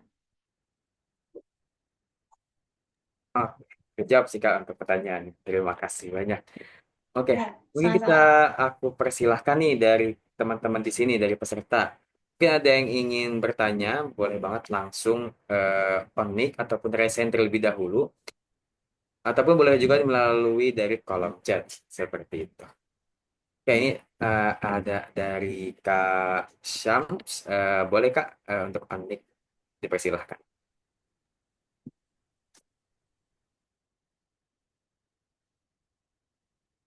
Ya, Assalamualaikum warahmatullahi wabarakatuh. Waalaikumsalam warahmatullahi. Terima kasih atas kesempatannya yang diberikan. Selamat malam Kak Nurul, Bayu dan izin bertanya ya. Ya. Kebetulan saya juga kemarin sudah Uh, Kalau suaranya kurang jelas. bentar.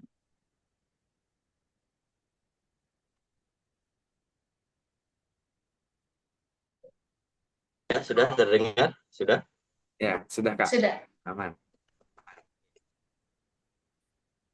Baik, terima kasih atas kesempatannya diberikan gitu. Jadi selamat malam Kak Nurul, Lubayu, mudah-mudahan sehat walafiat ya. Ya, beberapa waktu lalu saya sudah coba juga untuk LPDP ini sesuai dengan instruksi dari sahabat-sahabat semua. Cuman tadi penjelasannya Kak Nurul itu terkait dengan cara menjawab, salah satu cara menjawabnya itu dengan metode SMART terkhusus gitu ya. Yang saya masih bingungkan itu eh, di bagian ini. Jadi kan kita harus rencana studi selama lanjut S2 itu kan harus kita paparkan di situ. Tapi bagaimana misalkan tidak kita cantumkan di essay kita, lalu kita seolah-olah kayak buat gitu kan di luar essay itu gitu kan rencana studi. Itu apakah bisa relevan dengan rencana studi yang ada di essay atau bagaimana begitu? Ya mohon untuk mungkin arahannya gitu ya dengan metode Baik, SMART siap. ini. Ya, Oke, siap. thank you Nurul. Ya. Langsung aja ya Kak, izin jawab. Oke, makasih Kak Syam, pertanyaannya bagus sekali. Jadi kalau misalnya kita nggak cantumin di IC, itu nggak apa-apa Kak kalau misalnya kita mau langsung nanti pas wawancara. Karena memang IC itu bahasanya itu adalah, IC itu memang akan dipertanyakan ketika kita wawancara. Jadi itu untuk memastikan benar nggak sih yang kamu tulis di IC itu gitu. Tapi kalau misalnya kita mau tambahin, kita nggak ada nulis di isi tapi kita mau nambahin itu nggak apa-apa Kak, karena kan nggak semua hal itu kita perlu cantumkan di isi gitu. Jadi kita bisa memaksimalkannya itu ketika kita wawancara Kak, seperti itu. Jadi nggak apa-apa. Pengalaman saya kemarin juga kayak gitu Kak, banyak yang nggak tersampaikan di isi. Nah inilah wawancara ini menjadi kesempatan kita untuk ngasih tahu kita tuh kayak gimana, visinya apa, mau kontribusinya seperti apa gitu Kak. Terkait dengan metode SMART-nya, apakah sudah dipahami, Kak? Sudah bisa dipahami, Kak? Oke, jadi di sini kan beberapa udah di anu gitu kan metode SMART ini. Cuma saja saya belum membahas gitu atau belum merencanakan lebih matang lagi terkait dengan rencana studi selama S2. Dalam artian saya belum menentukan judulnya gitu, dosen siapa yang harus tak hubungi di situ gitu kan. Mungkin eh, boleh nih di-share-share gitu ya pengalaman pribadinya selama menyusun rencana studi gitu ya, yang di S2 ini. Pak Baik, Bayu baik. dulu atau saya? Baik, saya coba Boleh? untuk Apa? senior Al-Mukarram saya dulu yang kan? ada dua senior saya yang luar biasa di sini, Masya Allah ya. Jadi untuk pengalaman saya kemarin juga sempat ditanyakan ya terkait tentang rencana penelitian. Mungkin tadi juga sempat disinggung sama Kak Nurul ketika ditanya waktu wawancara kita menggunakan rencana penelitian A, padahal nanti kenyataannya kita menggunakan B bahkan Z. Itu nggak apa-apa. Yang penting sudah ada dulu gitu. Ketika ditanya apakah sudah ada rencana penelitian, jawab saja sudah. Dan itu dicantumkan pada CV kita waktu di pendaftaran awal. Boleh mungkin menggunakan judul yang sudah ada, nggak apa-apa itu. Pakai saja dulu. Atau juga nanti Benar. kita mulai menyusunnya ketika semester 2, semester 3 gitu kan. Yang teman-teman yang perfeksionis bahkan kawan-kawan saya itu yang sekarang ini pun sudah ada 2 orang yang sudah seminar proposal. Nah, Insya Allah mengajukan judul dan sudah seminar proposal, tinggal tes-tes yang berikutnya.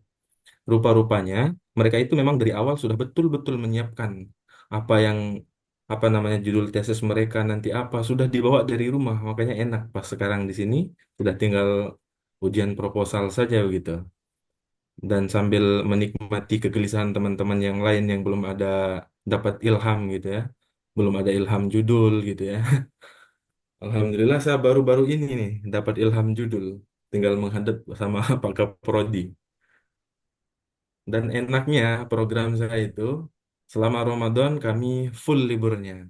Dan Kak Nurul sendiri masih berlanjut kuliahnya selama Ramadan. Selamat kuliah Kak Nurul.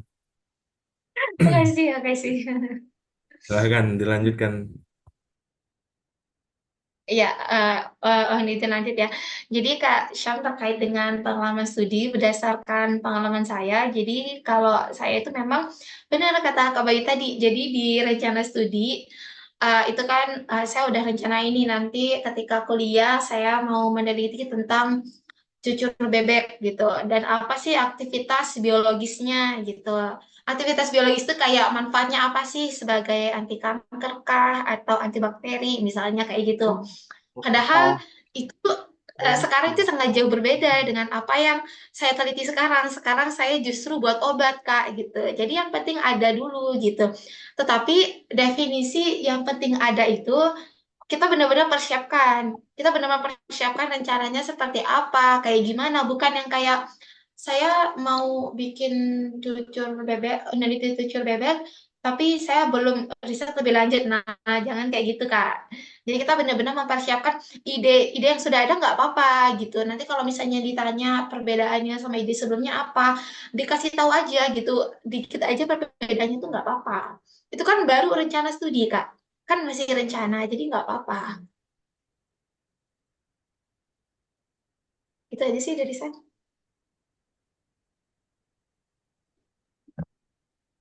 Oke, baik. Terima kasih. Jawabannya nih kayak clear banget ya. Thank you, Kak. Oke, dari Kak Samsul udah aman ya Kak atas jawabannya. Aman, aman, aman.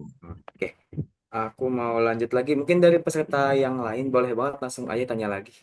Boleh untuk meraise hand kan jika ada yang ditanyakan ataupun boleh juga melalui kolom chat ya. Masih ada lagi untuk ingin ditanyakan. Karena kan memang ini mumpung lagi ada dari narasumbernya langsung ini. Jadi bisa banget langsung aja ditanyain ya teman-teman. Ada lagi mungkin teman-teman di sini yang ingin tanyakan terkait persiapan wawancara untuk LPDP 2025. Oke, barangkali masih apa namanya masih menyusun pertanyaan ya. Sambil nunggu kita Oke, tambahkan sedikit saja. Nggak apa-apa ya. boleh, Kak Bayu, silahkan. Oke. Eh, tadi mungkin saya lupa menyampaikan di awal juga, ketika sesi tanya jawab itu atau sesi wawancara berlangsung, gunakanlah bahasa yang apa namanya bahasa yang sopan, bahasa formal ya. Jangan sekali-kali gunakan bahasa lo gue gitu ya. Walaupun memang nanti interviewernya itu agak friendly ya, tapi hindari menggunakan bahasa-bahasa gaul itu kalau bisa. Kemudian setiap ketika apa? Setiap mendapat pertanyaan, kalau trik saya kemarin itu biar agak terlihat sopan gitu ya.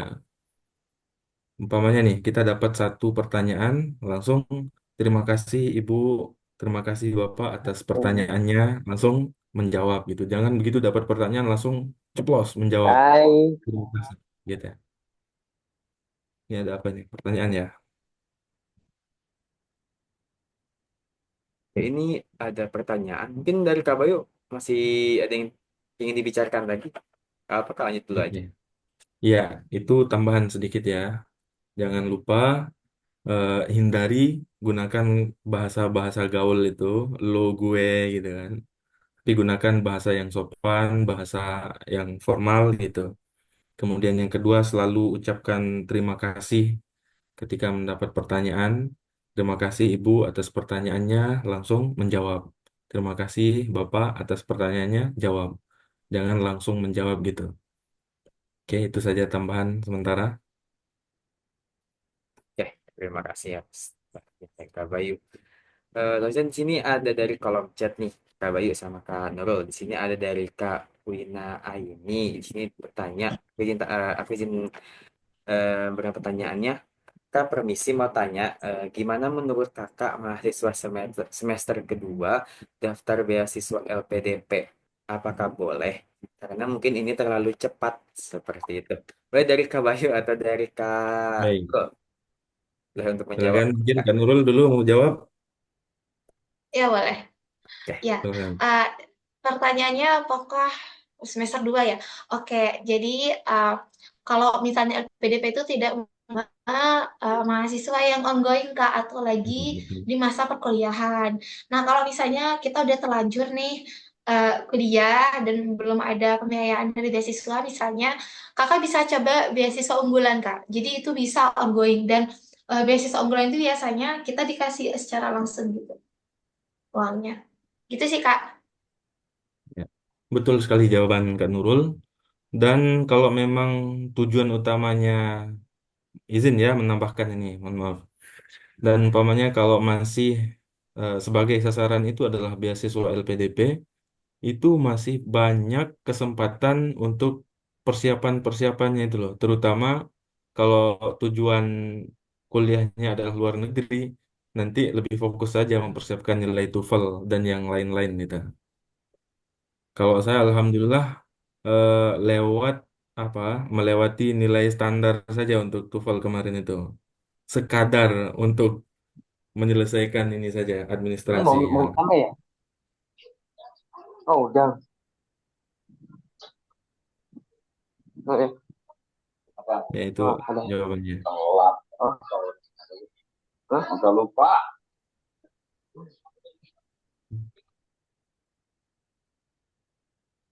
boleh dilanjut Kak? Ya cukup kayaknya. Saya rasa cukup. Oke, oke, oke. Terima kasih Kak Wina atas pertanyaannya sebelumnya. Oke, dari teman-teman yang lain, apakah masih ada yang ingin bertanya? Boleh untuk langsung on mic aja mungkin kalau misalkan tidak tahu untuk raise hand, bisa banget untuk langsung saja di on mic saja. Ataupun bisa juga melalui kolom chat ya. Eh, Kak, mungkin Apakah masih? sambil nunggu yang lain ini nanya, mungkin aku Iya, mau izin nambahin Kak, takut lupa. boleh. I- Boleh banget ya, Kak langsung. jadi teman-teman, jadi ada beberapa yang aku mau kasih tambahan ya terkait dengan wawancara. Kalau tadi kata Kak Bayu, uh, jangan lupa nih ucapkan terima kasih saat ditanya. Nah, jadi teman-teman, selain itu juga, itu nanti biasanya di akhir wawancara kita bakalan dikasih waktu 1 menit. Tapi ada beberapa juga yang enggak. Misalnya, uh, apa yang ingin kamu sampaikan gitu ketika di akhir, pokoknya adakah yang ingin saudara sampaikan gitu misalnya dari interviewernya. Itu teman-teman bisa manfaatin untuk menyampaikan atau mengklarifikasi, semisalnya ada yang kelupaan dijelasin mungkin, atau ada yang salah ucap kayak gitu, atau memberikan penekanan aja sih teman-teman kenapa uh, beasiswa ini penting, atau apa alasan LPDP itu harus nerima teman-teman gitu. Tapi kadang ada juga yang langsung minta kita untuk keluar dari Zoom, kayak silakan meninggalkan ruang Zoom gitu. Jadi kan kita nggak mungkin tiba-tiba ngobrol panjang kan kalau udah dikasih tahu kayak gitu. Jadi cara kita adalah, kalau dari saya cukup, kita jangan lupa mendoakan interviewernya. Kalau saya waktu itu diminta silakan, Nurul mengeluarkan meninggalkan ruang meeting gitu. Nah, saat itu saya mengatakan, baik Bapak dan Ibu, terima kasih atas waktunya. Semoga sehat selalu, izin meninggalkan ruang Zoom. Dan jangan lupa senyum. Udah itu aja cukup. Jadi kita jangan lupa mendoakan kebaikan untuk interviewernya. Cukup kayak gitu aja. Terus, uh, ini biasanya ditanyain, Bapak jelasin tadi, alasan tidak LPDP, kenapa nggak beasiswa yang lain, teman-teman. Jadi ini penting ya. Memang kan LPDP itu bisa dibilang beasiswa yang menanggung kita ya dari segi biaya hidup, uang buku, bahkan asuransi kesehatan juga ditanggung gitu. Nah, jadi yang jadi catatan untuk teman-teman adalah jangan penjelasan pertama itu bilang karena LPDP menanggung semua pendanaan. Jangan. Jadi itu bisa dijadikan faktor pendukung aja. Jadi alasannya itu bisa kita kaitin nih karena mungkin visi misi dari LPDP itu sejalan nih, atau karena LPDP itu visinya tuh sekarang lagi riset misalnya. Itu tuh sejalan nih sama ininya teman-teman. Jadi bisa pakai alasan-alasan yang lain. Baru di akhir itu diberikan tambahan terkait dengan LPDP yang menanggung biayanya gitu. Tapi tentunya kita atur kalimatnya. Itu sih, jadi kita nggak terlihat money oriented gitu. Sama ini sih teman-teman, jadi bisa masukin alasan tuh karena LPDP itu ada program persiapan keberangkatan. Nah, jadi program persiapan keberangkatan itu kalau misalnya kita udah keterima di kampus tujuan dan bentar lagi masuk studi, biasanya ada program PK. Jadi kita dipertemukan dari awardee dari seluruh Indonesia, dan di sana itu kesempatan yang bagus buat kita untuk menjalin relasi, bertemu dengan orang-orang yang satu visi misi dengan kita. Jadi itu sangat mendukung kita gitu untuk memperluas relasi. Jadi teman-teman bisa menggunakan alasan itu gitu. Sama kalau Kak Bayu tadi nggak pakai LOE, pakai LOE. Kalau saya pakai LOE, saya nggak pakai LOE teman-teman. Jadi memang ada tes bakat skolastiknya gitu. Jadi ini tuh nggak ada kaitannya misalnya, oh yang pakai LOE peluang untuk lolosnya tuh lebih besar misalnya. Jadi teman-teman mau pakai LOE atau enggak, itu peluangnya sama aja. Cuman memang bedanya seperti yang dijelasin sama Kak Bayu tadi, itu bedanya ada di tes bakat skolastik. Jadi Kak Bayu nggak tes, sedangkan yang nggak punya LOE itu harus tes gitu sih. Saja dari tambahan dari saya ya, terima kasih. Oke, terima kasih Kak Nurul. Sebelumnya ini juga udah masuk lagi nih dari kolom chat dari Kak Wahyu. Coba aku bacakan. Permisi Kak, mau tanya, apa syarat utama yang harus dipenuhi untuk mendaftar beasiswa LPDP melalui jalur prasejahtera? Dan apakah berbeda proses wawancaranya dengan jalur umum dan jalur-jalur yang lainnya? Terima kasih. Boleh dari Kak Bayu atau Kak Nurul dulu untuk menjawab. Baik, saya coba menjawab ya. Sejauh yang sejauh pemahaman saya terkait beasiswa LPDP ini, mungkin dari semua jalur itu eh, sama tahapan-tahapannya. Tapi sekarang ini ada perbedaan, yang terbaru itu kalau nggak salah jalur afirmasi ya Nur ya. Kalau yang Ya, jalur afirmasi itu tanpa ada sertifikat TOEFL, jadi lebih enak gitu. Tanpa sertifikat TOEFL, tapi nanti pasti ada tes substansi wawancaranya di akhir, begitu. Mungkin perbedaan di sana aja sih. Ada yang pakai TOEFL dan non TOEFL gitu. Mungkin dari Kak Nurul silakan. oh ya, oke. Jadi izin nambahin ya yang dijelasin Kak Bayu tadi benar banget. Jadi kita di Prasiater sekarang alhamdulillah itu nggak pakai TOEFL teman-teman, tapi nanti di kampusnya itu baru pakai TOEFL. Jadi kalau misalnya itu beda-beda persyaratan. Jadi kalau dari ITB itu dia bahasa Inggrisnya itu memang sudah disediakan namanya ELPT. Kalau misalnya di Hmm. UGM beda lagi istilahnya. Jadi ada yang pakai TOEFL dari lembaga resmi, misalnya ada juga yang memang disediakan dari pihak kampus. Nah, itu sih syarat utamanya paling harus lampirin bukti kalau misalnya penerima afirmasi prasejahtera misalnya misalnya kayak dapat asuransi kesehatan misalnya BNPT misalnya jadi itu teman-teman.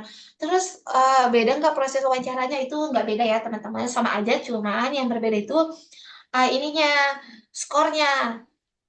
Jadi kalau biasanya yang jalur reguler itu lebih tinggi ininya apa ya bahasanya ya, kalau standarnya lah bisa. Hmm. Kalau yang nggak salah kemarin itu 1000 ya Kak Bayu. Jadi biasanya memang makin meningkat. Kadang kadang ada yang di substansinya itu lebih tinggi gitu poin yang harus diraih. Kadang di skolastiknya tapi dikecilin ininya poinnya. Jadi kadang skolastik lebih tinggi gitu standarnya eh, substansinya yang dikecilin kayak gitu. Itu sih lebih ke perbedaan standar di seleksi bakat skolastik sama substansi. Itu sih apakah sudah jelas, Wahyu? Baik, apakah sudah jelas dari Kak Wahyu ini? Boleh di kolom chat ataupun. Terima kasih banyak. Sudah jelas. Oke, baik. Selanjutnya dari ada lagi dari Kak Syam. Boleh Kak langsung aja di on mic. Oke, baik. Terima kasih atas kesempatannya. Jadi, izin bertanya lagi. Silakan, silakan. Eh, Berdasarkan pengalaman nih Kak Bayu sama Kak Nurul gitu kan. Ada nggak hubungan antara tes skolastik itu dengan eh, ini wawancara-wawancara ini? Itu aja. Baik. Eh, saya coba menjawab walaupun bukan alumni TBS ya.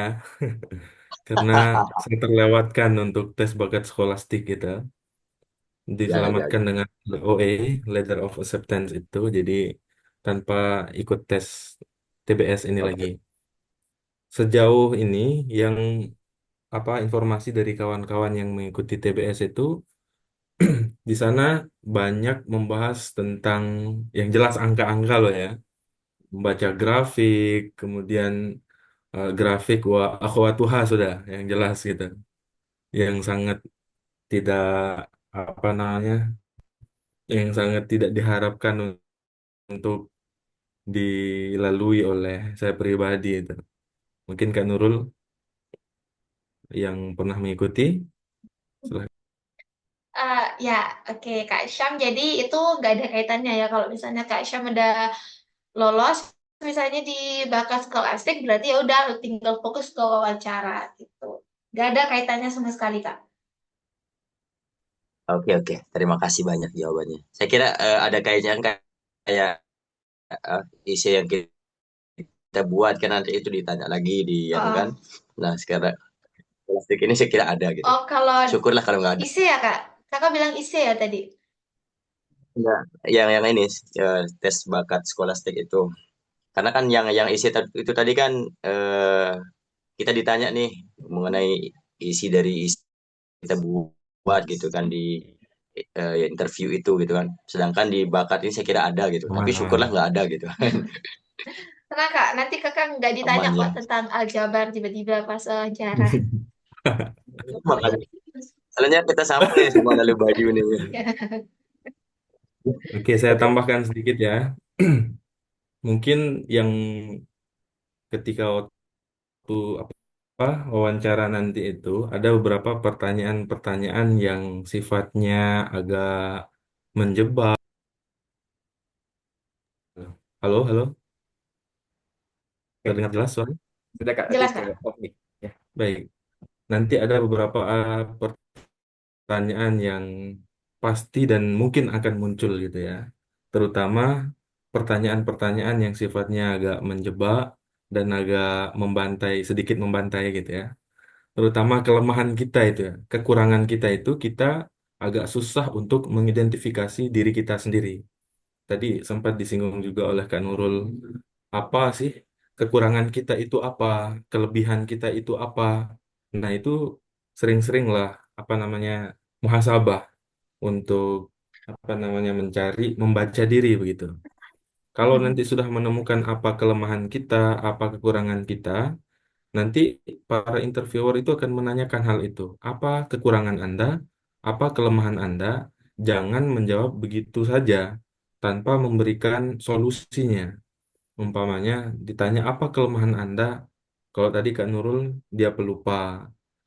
Kalau saya dulu apa kelemahan Anda? Saya itu terlalu mudah lelah, mudah capek gitu kan. Jadi solusinya bagaimana? Harus memberikan solusi. Bagaimana mengatasi cepat lelah itu? Begitu jawabannya.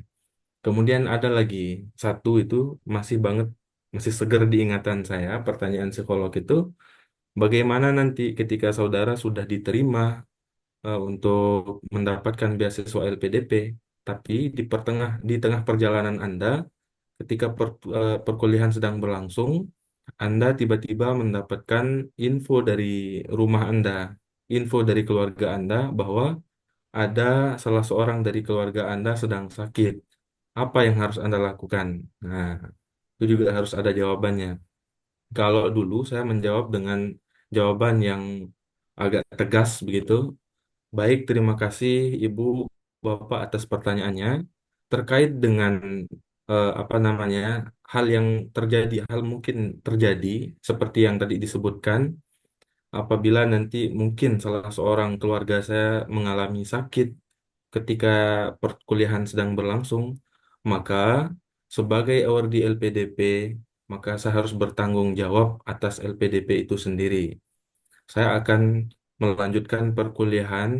Masalah nanti untuk keluarga yang sakit, saya akan coba negosiasi dengan dosen atau pihak-pihak terkait di kampus saya untuk meminta izin eh, untuk menenangkan hati gitu. Gitu jawabannya harus terlihat agak apa namanya agak tegas. Oke, itu tambahan. Itu saja. Mungkin ada pertanyaan dari siapa? Eka Kusmiati. Oke, terima kasih. Dari Kak Syam, apa sudah terjawab dengan jelas? Aman, aman, aman. Oke, siap. Mungkin dilanjut lagi, ada yang raise hand dari Kak Eka Kusmiati. Boleh Kak langsung di-on mic kan saja? Oke, terima kasih Kak. Halo Kak Nurul, apa kabar? Sebelumnya mau nyapa. Ya, halo Eka. Oke, em, sedikit bertanya terkait ya untuk tim wawancara. Apakah tim wawancara itu sesuai dengan bidang kita atau random? Maksudnya misalkan agama gitu yang wawancara itu orang yang ahli di bidang tersebut atau gimana? Atau random, Kak? Terima kasih. Oke, oke itu ya. Izin Kak Bayu duluan jawab ya. Jadi seperti udah dijelasin sama Kak Bayu sebelumnya, kalau misalnya interviewer itu ada psikolog, akademisi, sama Praktisi. ini dari praktisi atau memang yang berkecimpung di bidang kita biasanya gitu, yang paham tentang apa sih yang kita pelajari. Misalnya kalau dosennya saintek itu biasanya khusus ke saintek, kayak Kak Bayu tadi kan sampai ditanya kitab apa gitu ya, berarti itu memang sesuai bidangnya gitu. Pasti kita akan benar-benar ada yang nanyain tentang keluarga, yaitu dari psikolognya, kemudian dari akademisinya tentang kuliahnya kayak gimana. Jadi memang ada deh gitu. Itu sih mungkin Kak Bayu bisa nemuin. Kak. Betul. Eh, memang sih di angkatan-angkatan sebelumnya itu yang sekitar tahun 2020 ke bawah ada yang mendapatkan interviewer yang sesuai bidangnya dan ada juga yang tidak sesuai dengan bidangnya begitu. Tapi untuk sejauh ini karena LPDP kan selalu ada apa namanya, ada peningkatan di setiap tahunnya itu. Begitu. Oke, terima kasih Kak. Sama-sama. Oke, Kita masih punya waktu ya, 20 menit. ya Silakan. masih ada. Mungkin ada lagi dari teman-teman peserta di webinar ini, apakah ada yang ingin ditanyakan kembali? Boleh di kolom chat ataupun boleh juga langsung saja onling seperti itu. Em, Eh, Mungkin boleh dari aku lagi. Mungkin aku mau tanya lagi sedikit, Silakan. sedikit iya, aja. silakan. Biasanya dari wawancara sendiri itu, apakah interviewernya itu juga memberikan kesempatan kita buat bertanya juga atau enggak ya? Mungkin boleh jawab itu dulu aja. Siapa duluan? Saya ya tadi atau Kak Bayu? Ya boleh, Silakan. aku dulu, Silakan. kamu dulu boleh.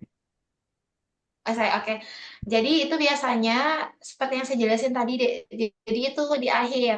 Apakah ada yang ingin saudara sampaikan kayak gitu? Tapi kebetulan pas saya nggak dikasih kesempatan itu sih, Dek.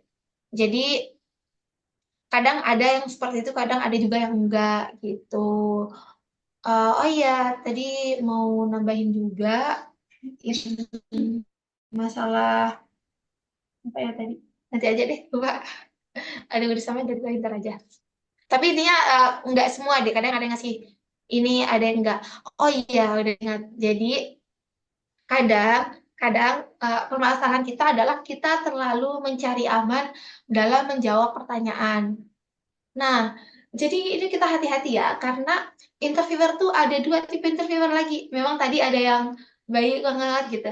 Jadi ada tipe interviewer yang kalau misalnya kita jawabnya terlalu cari aman, jawabnya terlalu singkat, itu interviewernya terus menggali tuh apa yang bisa ditanya gitu. Tapi ada interviewer yang nggak mau ribet, apalagi misalnya teman-teman dapat di waktu siang kayak kalau kamu menjawab singkat, mencari aman, ya udah interviewernya tidak akan menggali lebih jauh apa aja yang kamu mau sampaikan gitu. Misalnya pertanyaannya itu, apakah kamu memiliki pengalaman leadership? Iya Pak, saya memiliki pengalaman leadership waktu itu di organisasi A. Udah gitu aja. Padahal kan sebenarnya ini dari pertanyaan itu adalah apa hal yang bisa kamu dapatkan dari pengalaman tersebut gitu. Jadi kita memang takut ya memasuki arena bahaya gitu ya, tapi bukan berarti kita itu di zona aman yang sampai-sampai kita nggak tahu mau gali apa. Jadi ada interviewer yang videonya itu 5 menit malah dipersingkat jadi 30 misalnya karena udah nggak ada yang bisa digali kayak gitu. Atau ada lebih parahnya lagi, interviewernya jadi bad mood dan justru kita diserang gitu. Itu sih. Mungkin dari Kak Bayu ada Ya, tambahan. baik, Kak Nurul. Eh, Kemarin Kak Nurul dapat berapa lama itu yang wawancara? Durasinya berapa lama? Oh, 45. 45. Saya 45. Hampir-hampir mirip, Alhamdulillah ya. Karena sempat juga kepikiran ya, kadang selesai wawancara itu saking overthinking dengan jawaban-jawaban kita, sampai lupa loh, ada yang kita harus mengisi apa waktu itu kan Nurul? Ada yang harus diisi lagi ya selesai wawancara itu. Iya, survei kalau nggak salah. Karena ya iya ada survei gitu selesai wawancara sampai hampir lupa loh isinya, saking overthinking dengan jawaban-jawaban kita. Karena nanti kan durasi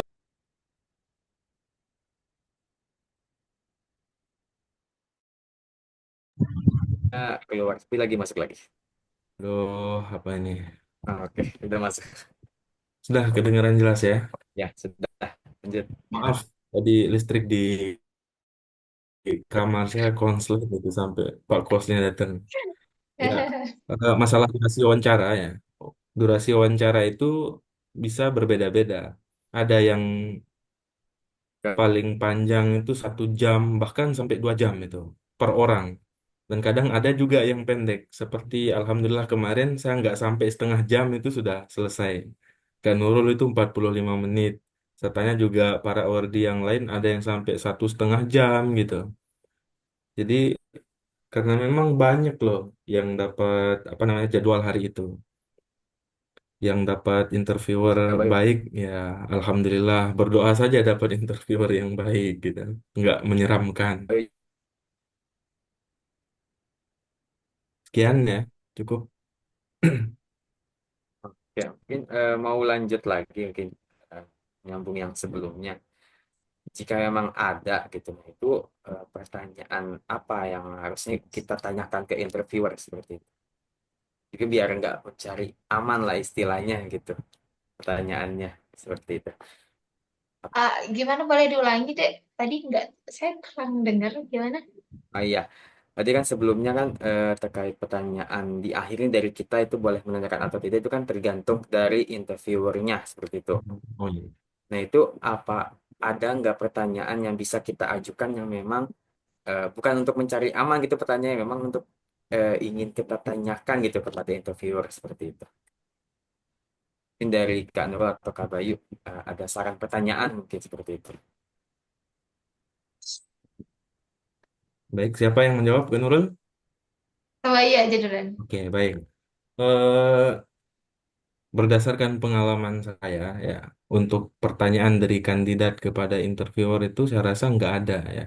Paling nanti yang ada itu selesai wawancara, kalau kita dikasih kesempatan untuk apa namanya closing statement, nah di sanalah kita menyampaikan terima kasih, doakan supaya para interviewer itu sehat ya, sehat walafiat itu saja, dan sampaikan harapan-harapannya itu di akhir sebagai closing Benar. statement.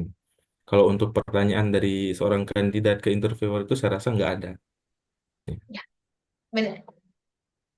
Ya, ya memang benar. Jadi lebih kepada seperti yang saya bilang tadi, itu make sure atau kita pastiin apa aja yang mungkin kita rasa kurang jelas ya ketika kita di interview gitu. Terus izin nambahin juga kan tadi Kak Bayu katanya overthinking nih. Nah, itu sebenarnya yang perlu teman-teman hindari ya kalau misalnya udah interview, Betul. jangan buka grup yang isinya calon-calon ini awardee, jangan. Menurut saya jangan dibuka. Bener-bener nggak usah dibuka, udah perbanyak doa gitu. Soalnya saya juga kayak gitu. Karena teman saya tuh 1 jam kayak, kok saya 45 ya, apa saya ini ya bikin interviewnya bosen ya kayak gitu. Jangan. Jadi memang kita LPDP itu udah nge-spill misalnya yang dicari itu apa, tapi ada penilaian yang memang kita nggak tahu gitu. Jadi misalnya dia pasti keterima, pengalamannya banyak. Aku nggak usah mikir kayak gitu, teman-teman. Karena kita semua itu memiliki kesempatan yang sama. Yang penting kita mau mencoba. Jadi, cita-cita yang tinggi itu harus sejalan dengan usaha yang besar juga gitu. Jadi, jangan patah semangat. Mantap. Oke, siap. Terima kasih jawabannya Kak Nurul dan Kak Bayu. Oke, dari teman-teman yang lainnya mungkin masih ada pertanyaan, mungkin satu pertanyaan lagi. Mungkin dari teman-teman semuanya ada di sini, apakah ada lagi?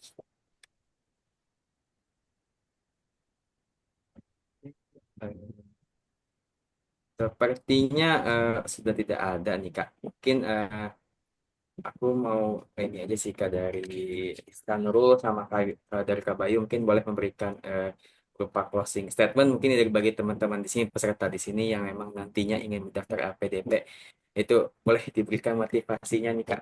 Ya, mungkin dari Kak Bayu dulu boleh Kak? Silakan, saya persilahkan Kak Nurul dulu lah. Boleh. Oke. Oh, Mas, Mas nih Kak. Naufal. Ini Ya, silakan Naufal. mungkin dari Siapa, dari Om? Kak Noval, Bim boleh di on mic saja. Halo, tes. Mas, udah nggak? Ya, Boleh halo Kak. boleh didekatkan lagi mic-nya. Oke, oke. Eh, saya apa namanya pengen tanya ke expert di bidang ini gitu ya PDP. Mungkin saya sendiri sebagai generasi Z gitu ya, mengingat bur aja dulu gitu yang sedang populer. Hmm. Nah, dari LPDP tuh kira-kira apa ya, punya mekanisme gitu nggak sih untuk memastikan apa ya, bahwa eh, apa namanya, penerima beasiswa LPDP ini apa namanya, tetap bisa kembali setelah menyelesaikan studi. Nah, mungkin apa ya, eh, atau apakah ada kemungkinan bahwa LPDP dapat menjadi batu loncatan bagi mereka yang mungkin ingin meninggalkan gitu, eh, apa ya, ibaratnya tuh kayak manifestasi lah gitu, mungkin kayak gitu sih Kak. Oke, dari Kak Nurul sama Kak Bayu, apa pertanyaannya sudah cukup jelas? Jelas. Oke, boleh Silakan Kak lanjut. Bayu mau duluan jawab atau gimana? Oh, Silakan, saya nggak Kak. apa-apa. Silakan. Oke, oke Kak Nova ya mau jawab tadi katanya apakah LPDP ini bisa jadi batu loncatan nih untuk kita meninggalkan Indonesia? Oke, jadi uh, Nova itu kita ada surat komitmennya nih untuk yang di luar negeri. Jadi misalnya setelah lulus kita dikasih kesempatan untuk 2 tahun untuk apa ya untuk tinggal di daerah di tempat studi kita gitu. Kita dikasih kesempatan untuk mencari pengalaman sebanyak-banyaknya kayak gitu. Nggak langsung balik. Karena kan kalau misalnya kita langsung balik kita belum bisa mengimplementasikan apa yang kita dapat juga kan. Jadi itu perlu di wilayah studi. Bahkan ada juga kok yang misalnya sekarang LPDP kasih kelonggaran ada di aturan yang mungkin nanti karena bisa baca lagi itu katanya kalau misalnya nggak balik ke Indonesia tapi kan ada yang mengabdi raganya di luar tapi memang mengabdinya untuk Indonesia gitu ada pekerjaan yang atau hal yang kontribusinya untuk Indonesia walaupun orangnya nggak di Indonesia gitu Kak tapi terkait yang misalnya masalah harus kembali atau enggak itu uh, dari yang saya baca sih 2 tahun Kak setelah studi dikasih kesempatan 2 tahun cari pengalaman gitu. Apa nggak jelas Kak? Mungkin dari Kak Bayu Ya, ada tambahan. itu kebijakan terbaru ya, Nur ya. Oh iya, saya rasa itu dan kita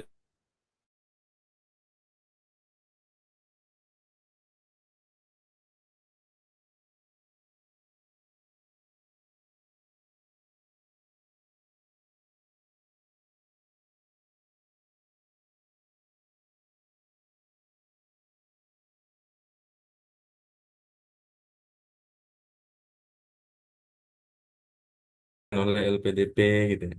Kadang lupa itu dengan kontribusi yang mendatang gitu. Uh, ya izin nambahin ya. Jadi uh, terkait dengan hashtag kabur aja dulu ini waktu itu ada yang berpendapat tuh kayak gini nih teman-teman kita dikasih pilihan tuh kayak gini. Jadi kita dikasih pilihan nih, mau oke mungkin hasilnya tinggi, um, segalanya terasa mudah kelihatannya gitu di luar, tapi dengan segala keterasingan kita harus survive dari lingkungan, jauh dari keluarga dan sebagainya, atau kita tetap di sini. Jadi itu lebih ke kesadaran kita aja sih gitu. Kita udah dibiayai sama negara tapi mau ninggalin. Percaya deh, kalau udah di luar tuh pasti ujung-ujungnya kangen tanah air sendiri kok pasti. Oh, oke, terima kasih Kak Ada sih. Nurul dan Kak Bayu. Dari Kak Noval apa sudah terjawab pertanyaannya?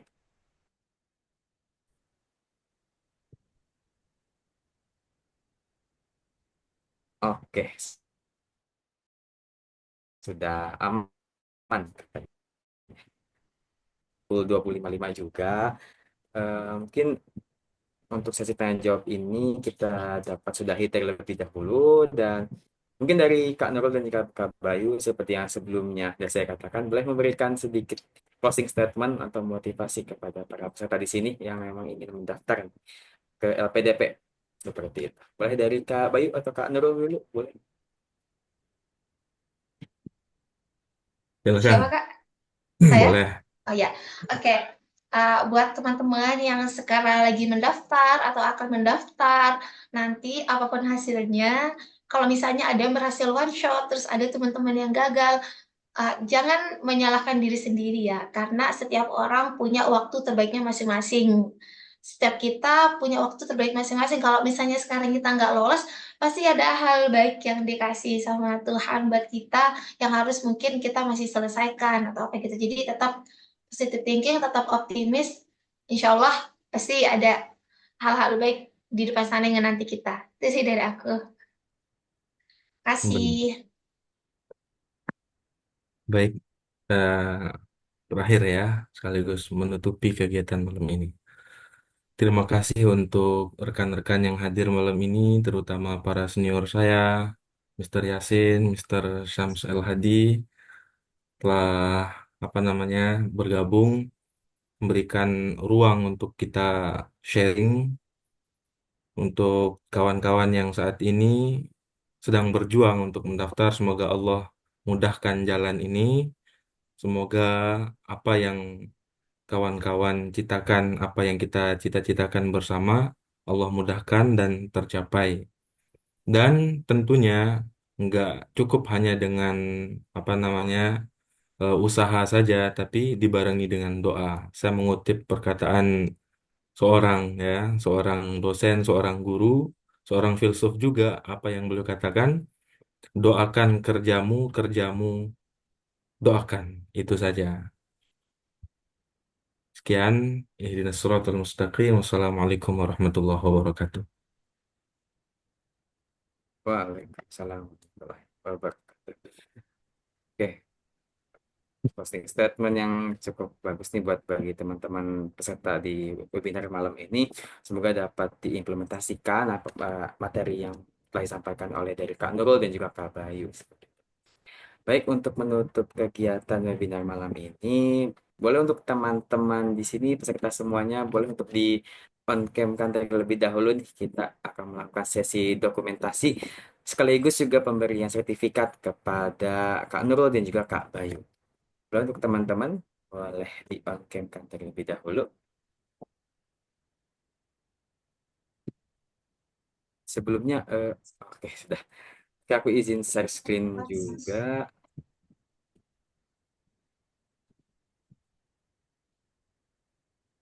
Oke, apa sudah terlihat?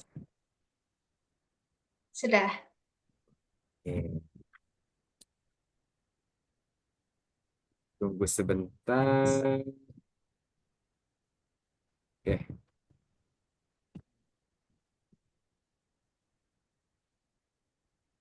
oke. Semuanya sudah on cam, teman-teman semuanya. Boleh, aku hitung sampai ke 3 ya. Kita akan melakukan sesi dokumentasi. 3, 2, 1. Oke, sekali lagi, teman. Oke, boleh tunggu sebentar.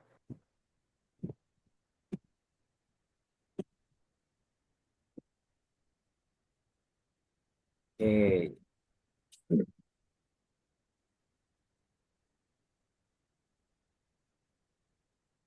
Oke, mulai ya. 3, 2, 1. Oke, terima kasih untuk Kak Nurul dan juga Kak Bayu selaku narasumber pada malam hari ini. Dan juga saya ucapkan terima kasih juga kepada Kak Hasan Yasin selaku founder dari Teman Education, dan juga ucapkan terima kasih kepada perwakilan dari Forum Indonesia Muda Mataram pada malam hari ini. Dan juga peserta malam hari ini yang telah mengikuti webinar Selangkah Menuju Wawancara LPDP tahun 2025. Untuk menutup webinar pada malam hari ini, aku ucapkan terima kasih. Wassalamualaikum warahmatullahi wabarakatuh. Waalaikumsalam warahmatullahi wabarakatuh. Sampai jumpa di kesempatan. Baik, teman-teman yang berada di sekitaran Ciputat, boleh ngopi-ngopi bareng sini. Oh, siap, siap.